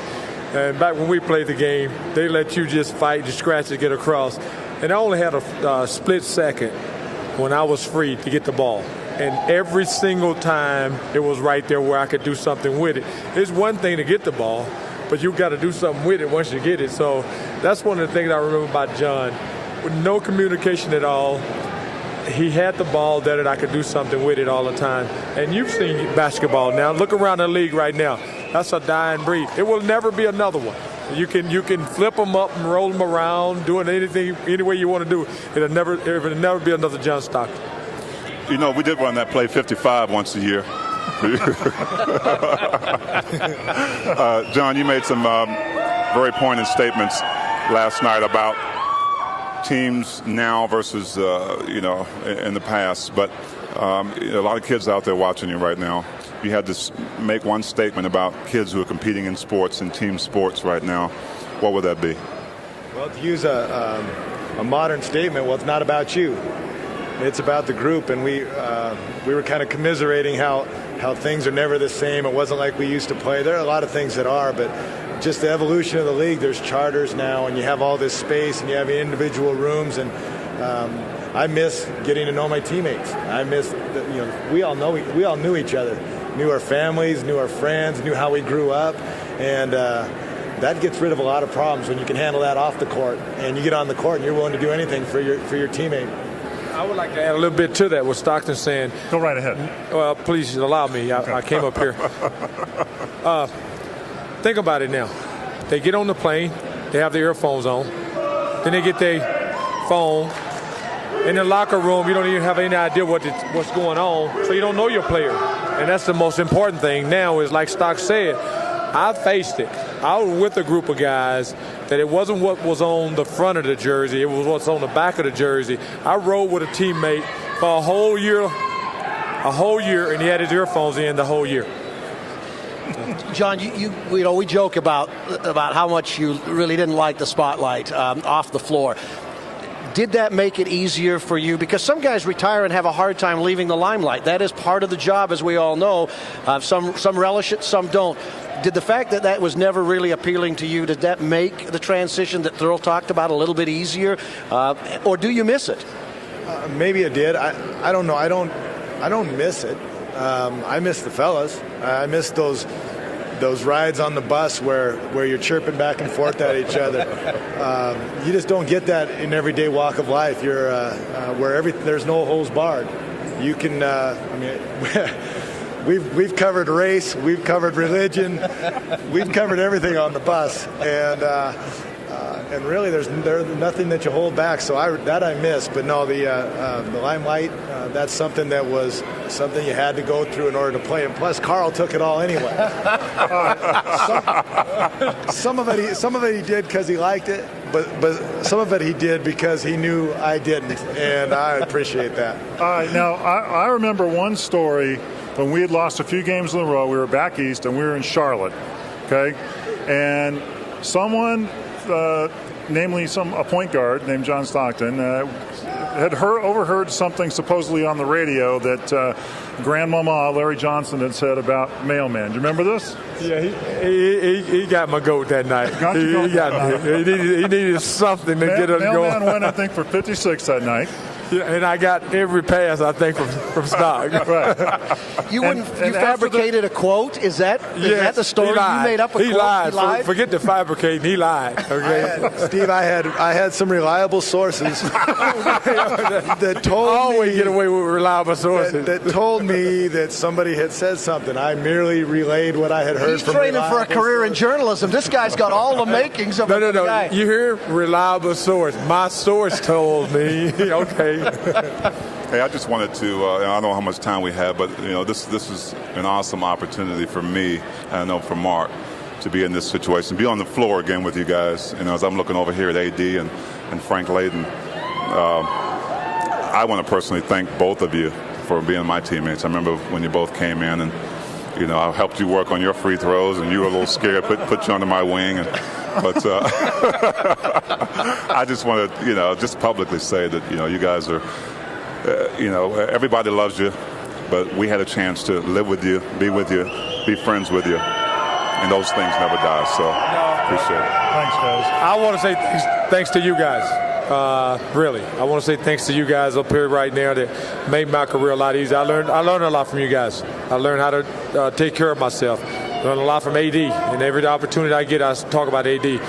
But this is when basketball was basketball, and I appreciate you guys. I really do. And John, I think you said it best. You've bought the mortuary in Spokane, and as you said earlier in the press conference, not many guys get to hear their eulogy before they're gone, but apparently you have for the last couple of days, and it's going to continue tonight. Well, and I'm still alive and breathing to brag about it. So it's been very nice. Sometimes the seat's been a little hot, but we're nearing the end. And again, I'm going to mention AD. I'm so excited to see him over there. It's been a long time since he's been around the Utah Jazz, a place where he belongs, and he's meant so much to all of us that have been up here, and that means ultimately to this organization. So it's neat to see him over there. Guys, thanks. We're going to take a break. We'll be back with more. I know we got to release John because he's got other obligations. It's not over for him yet. We'll be back with Adrian Dantley and Frank Layden in just a moment.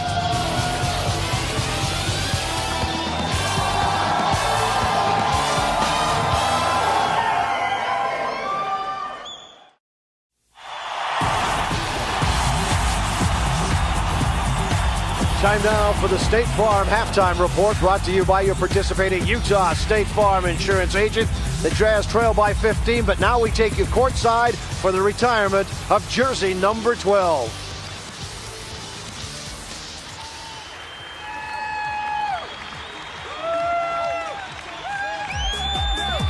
Once again, Jazz fans, you get to witness history courtesy of this wonderful individual. Heads up to the super screen for a John Stockton video. The Utah Jazz select John Stockton of Gonzaga University. The journey began in 1984 when the Utah Jazz selected a little-known point guard from Gonzaga University. I'd like to say that I'm very excited at the possibility of playing with the Utah Jazz. Few, if any, gave this bright-eyed young rookie a chance to last more than a year. But what they failed to measure was John Stockton's courage, determination, and his fierce will to win. Streak off of here and go down the side. They do. Stock's got it. He's got running room. Stockton, drive, hang it up. It's good. It's good. The Jazz win it. The Jazz win it. I can't believe it. The Jazz win it. Night in and night out, John gave his best. Win or lose, his resolve never wavered. And it wasn't long before NBA fans would stand up and take notice. 7 seconds, 6, 5, Stockton drives, put it up, it's good, Stockton, John Stockton, unbelievable. There were times when he made the impossible look easy. Look at that, that's vintage John Stockton. He just put his signature on this game. NBA records would soon follow. Shot up, it's there, he did it, he did it. A new NBA assist king. And though he is small in stature, Stockton's accomplishments place him amongst the giants of the game. I've said it many a time, I'll say it again. He's the greatest point guard that ever played a game. John Stockton was a hero on the basketball court and a regular guy off of it. And maybe that's what made him so special. John was just one of us. All you can do is prepare your best and lay it all out there. There's I'm sure people that have won championships that haven't had to work very hard at it, and we've worked very hard and haven't done it, and yet I feel a lot of reward out of the effort. A lot of this is about the journey. Well, the journey is over, and time has given us a perspective of 19 incredible seasons. Tonight, we get our chance to say thanks for letting us enjoy the ride. Russell will inbound at half court. Stockton, open three. Good! John Stockton sends the Utah Jazz to the NBA Finals.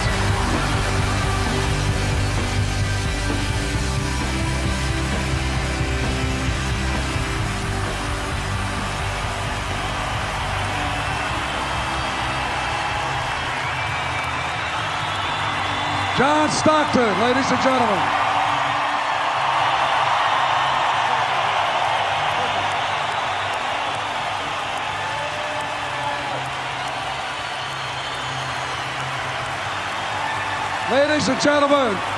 Ladies and gentlemen, the greatest point guard in history. It's up there, all-time steals leader, 3,265, all-time assist leader, 15,806. That's not at all, and he found time to score 19,711 points. And to honor him tonight with the unveiling going up of his uniform, his number 12, we're going to bring out first his old coach, Frank Layden. Thank you, John. Congratulations to you and your family. Thank you for filling up this building. Thank you for building this building. Thank you for those championship flags. Every one of them, you had something to do with. We hope that your future is very bright, and we hope that God blesses you. And we can't say enough, but let's hope that someday you come back here to us.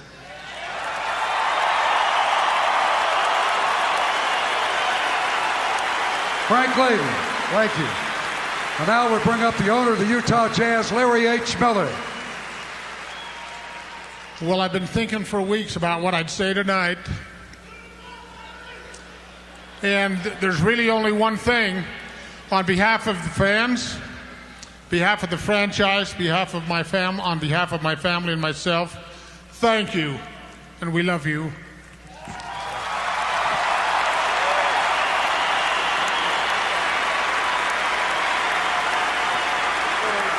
New Jersey. Look it out. Ladies and gentlemen, this is a presentation of the Jazz original jersey in Salt Lake and the one that John played in his last few years.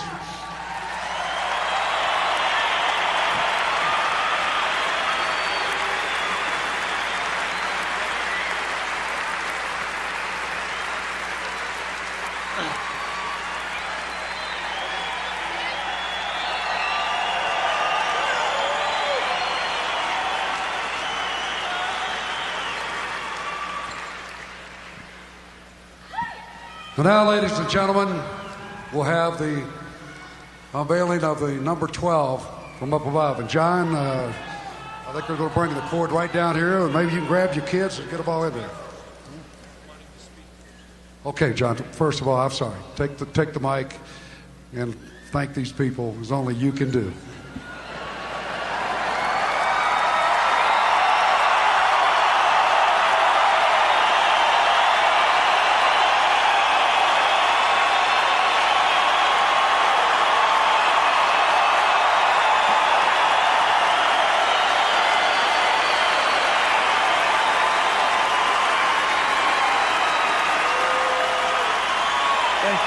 Thank you.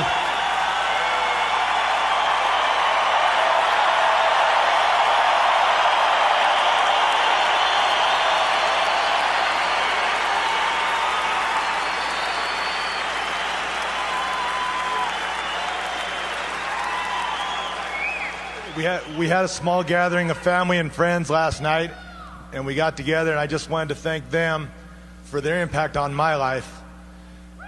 And I want to include you with that, because when number 12 goes up here in a few minutes, I want you all to take pride in it, because you all had something to do with it.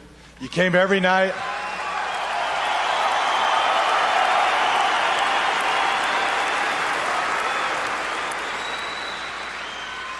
You cheered for us every night, and I know I felt welcome every day I played out here. This is home. And so did my family. Thank you.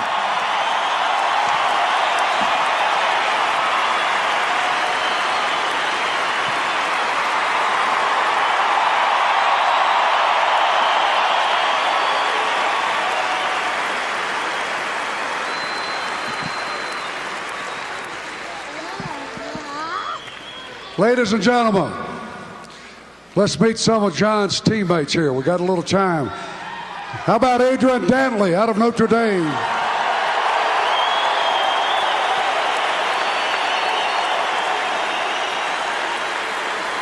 Jeff Hornacek, Horny.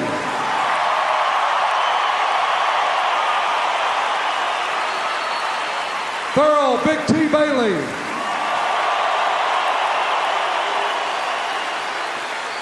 The big fella, Mark Eaton. Second leading scorer in the history of basketball, Stockton to Malone.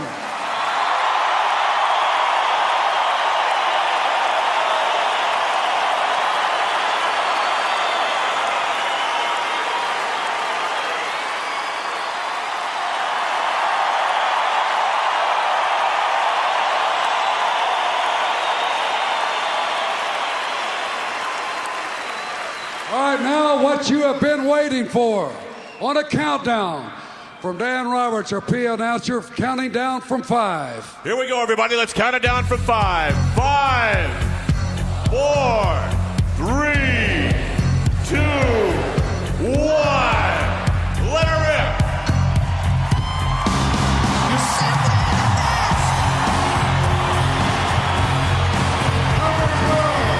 Stockton.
Thank you for coming tonight, and let's get on with basketball, and we thank you for being here tonight. Thank you.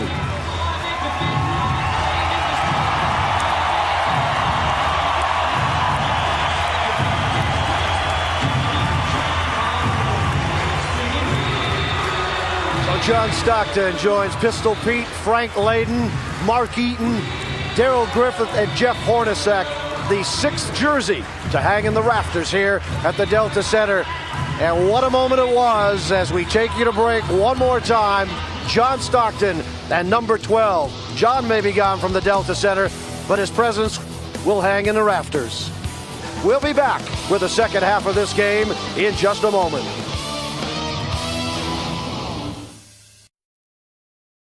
Got into it, and not our first couple of years.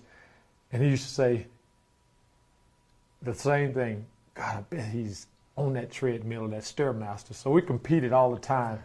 But it was just a joy to play with a guy like that. And I'm sure coaching him and Larry owning the team, knowing every single night, every single day what you was going to get out of a guy. And nowadays you don't know all the time. And it was just a joy for me. What characteristic of John, if I asked you, Larry, and you, Frank, would you say, if you had to use one character trait of him, what's the one thing you remember? Would it be intensity? Would it be work ethic? What would it be? It was integrity. You know, I think what he did, and Karl alluded to this, is that he gave you an honest day's work. I think Larry would feel the same way. As a coach, you knew what you were going to get, and you don't mind paying for that, by the way. You know, either an extra work or whether it's money, because you know that he's earning it. And I think that both John and Karl set the bar for what the Jazz were for 20 years. I used to get asked when I'd speak a lot to define John Stockton in one word, And the word that I thought of right then and in the years since then that I couldn't think of a better single word, and it's thoroughbred. Just whatever he did, he was so single-minded, so single in purpose. And a lot of people didn't understand that, but if you look at how he was as a basketball player, and you could beat John Stockton, but he would never, ever give it to you. And you had to be pretty darn good to beat him and catch him on a bad night. And as Karl said, you almost got to take it for granted because he was there with it every night. And with Karl and John both, they might have better stats one night than another night, but it was never because they weren't trying. And I can live with that. If you were 20 points behind or 25 points behind with 4 minutes to go and you wanted to put another guard in, he was mad at you. He thought that we could still win or close the gap. And if you were 25 points ahead and you don't want to embarrass the other coach and the other team, all right, and you want to get the backup men some experience, he'd be mad at you. I mean, he competed for a whole game, and he wanted to play, all 48 minutes. There's a side of John that, unless you've been around him, people wouldn't normally associate with him, and that is his sense of humor. My memory of Stock is every time we played in Canada, he would sing the national anthem after the game. That was his thing on the way to the airport. So that was kind of funny. But wow, like I said, I took him for granted for so long, and you miss him so much as a human being, as a person, and what he brought to the game, because that is when basketball was basketball. Larry, from your standpoint, when you talk, you think about John, loyalty is also one of those things that with both Karl and John, when you look at the length of time that they spent with a team, and it's more than just pure time, isn't it, as far as definitions of loyalty, especially in the sports world these days? Well, absolutely. And let me tell you what's interesting is the loyalty was so deeply ingrained in him that it's still, even though now he's been retired, this is his second season without playing. I can remember there's some nuns that live right behind us down there. And one nun came by one night and he's out there with cotton gloves on shooting free throws in the snow. And the nun came up and said, he's going to be something someday. People would always tell him he was too small to do this, too small to do that. So I'm sure that had a galvanizing effect on him. A tough guy to compete against, a guy who never backed down, a pro's pro. Just goes to show you when you have God-given ability, you put it to the maximum of use, you work hard every day, the great things can happen. John Stockton sends the Utah Jazz to the NBA Finals. The thing that's amazing about John Stockton, Michael Jordan and all the guys started the long shorts. John Stockton is the only player, I think, in NBA history who has not adjusted his shorts. And he doesn't care.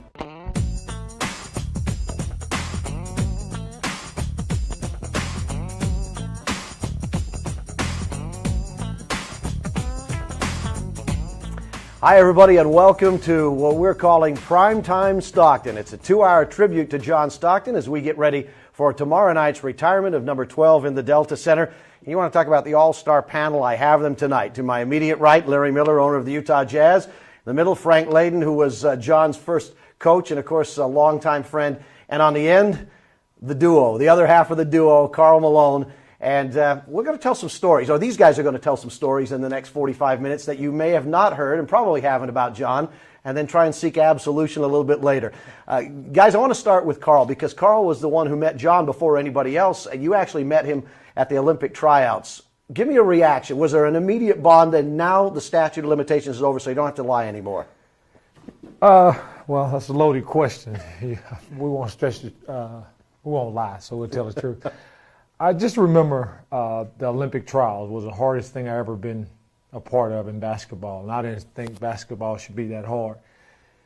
And they had a thing in the lunchroom. If your name was on the board when you was picking up your tray, that meant you was cut.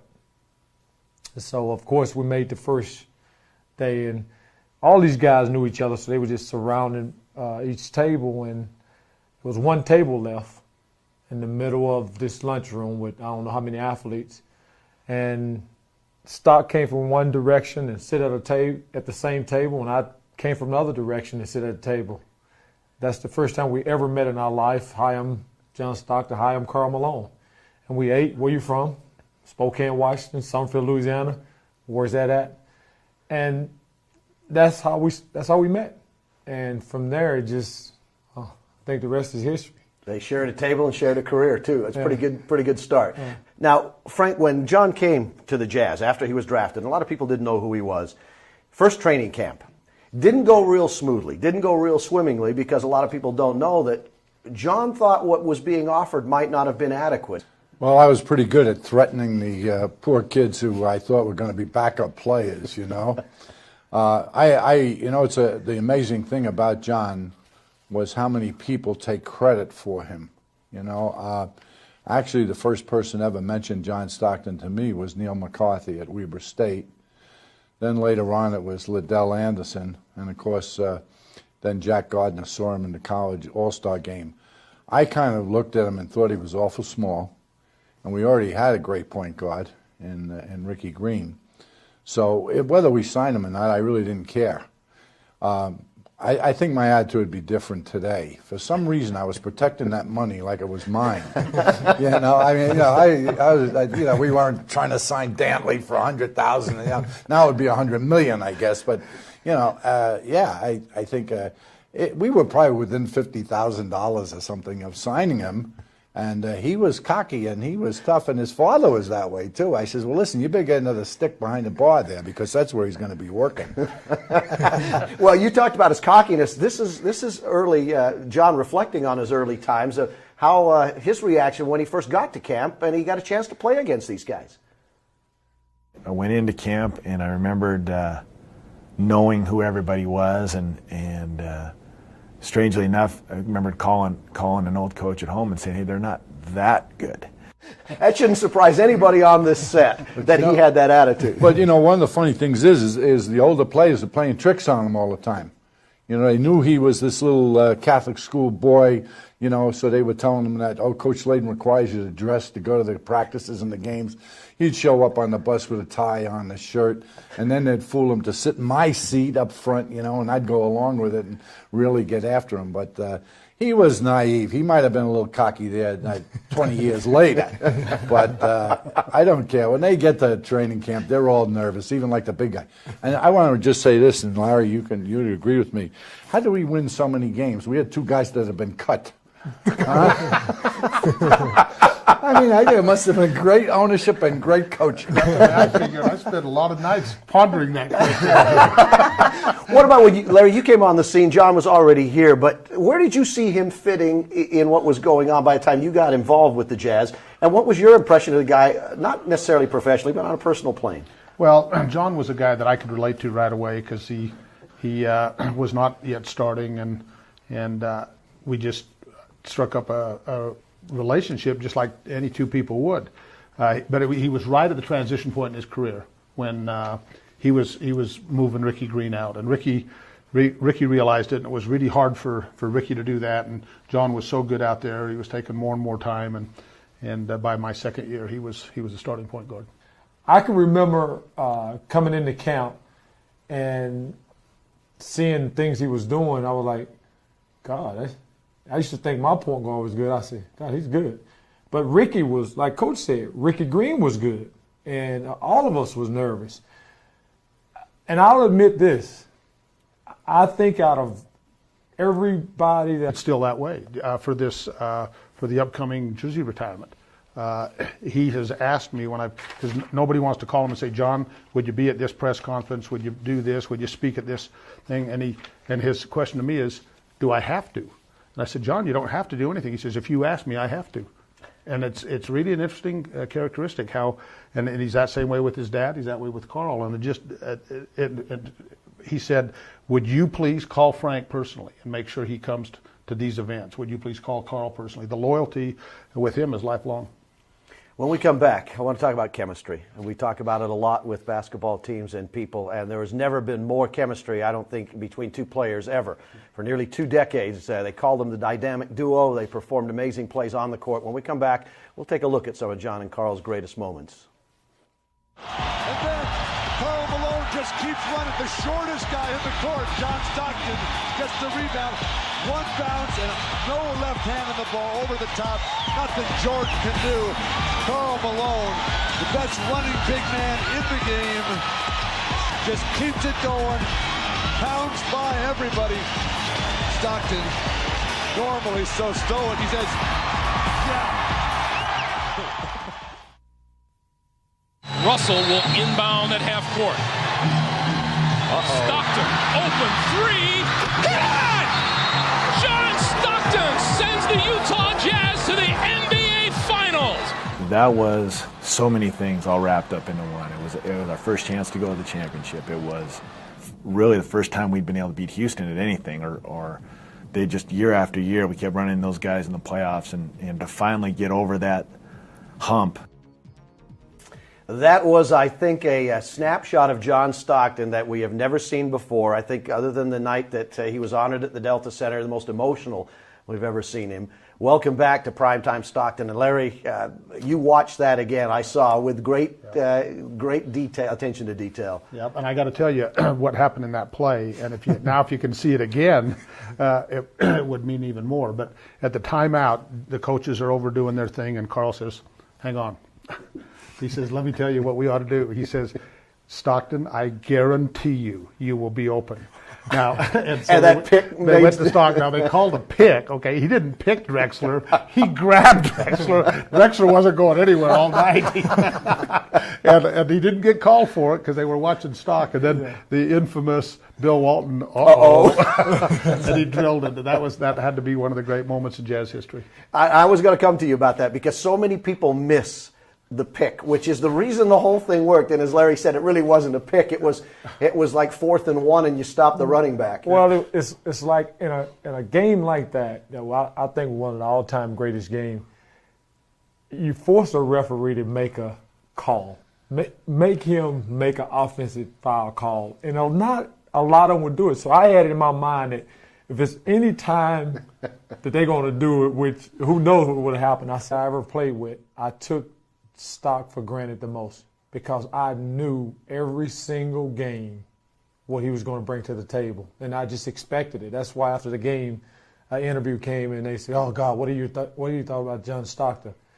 I was like, "Well, he's supposed to do it." But now when you look back, and I think everybody here say, when you look back at it now, it's a dying breed. My high school coach used to say, "Make your teammate better than you are." And when I got here, I realized what he said then. Coming up next, a side of John that most of us didn't get to see, plus a look back at his incredible record-setting career. I can remember when John was a rookie, in first and second year, my wife used to get in our old Oldsmobile station wagon. If we drove over here about 6 blocks and pointed the car towards Salt Lake City, we could get hot rod. And he'd fade in and fade out, and we'd sit out there in that car, just tickled to death to be able to listen to it, because the Jazz were never broadcast up here. Welcome back, everybody. Hot Rod's been fading in and fading out ever since. Jack thought it was a radio problem. I don't think it was. Welcome back to our Primetime Stockton, along with Larry Miller, Frank Layden, and Karl Malone. Guys, we talk about John Stockton. He is a product of his family. There's no question about that. Frank, you talked a few minutes ago about Jack thinking that John was pretty good and he ought to get a decent contract as well. Some of those character traits, the apple definitely doesn't fall very far from the tree. And I know one of them, the intensity factor of John Stockton. Everybody who meets him talks about that. And I know you've all three had experience with that. Mel, I want to go to you first, okay, because you probably experienced it more than anybody on a night in and night out basis. A guy who still apparently gets in fights at pickup games, if we can believe what we hear in Spokane, Washington. Well, the thing about Stock, and I have to go back to Coach and Larry, one of the, if not the toughest player I ever played with. Literally, guy used to, when he used to set picks for me, and I felt bad. I knew the ball was coming to me. Every single time he would set a pick, in every game, I would say, "God, Stock, be careful." And he looked like, "What?" you know. And then after the game, his shoulder would be literally swollen. And I just remember a time in training camp where we was going after a loose ball. And, of course, I hit Stock thinking it was somebody else who was picking on Stock during the practice, another guard, because we, had our little thing, and it was Stock. So I hit the wrong guy, and Stock just brushed it off. Like, well, I knew what you meant to do, but he was like one of the toughest guys that I've ever played with, and I miss him, not just from a basketball standpoint, by what he represented as a professional athlete. And I think that's what we missed in our game today, is being a real professional, coming into camp in shape. I used to train in Arkansas. I knew it was an hour earlier in Spokane. And some days I didn't want to. And I said, I bet you he's training. Well, we get to training camp, go through our physical. We want to see who body fat was the lowest and all that. When we really got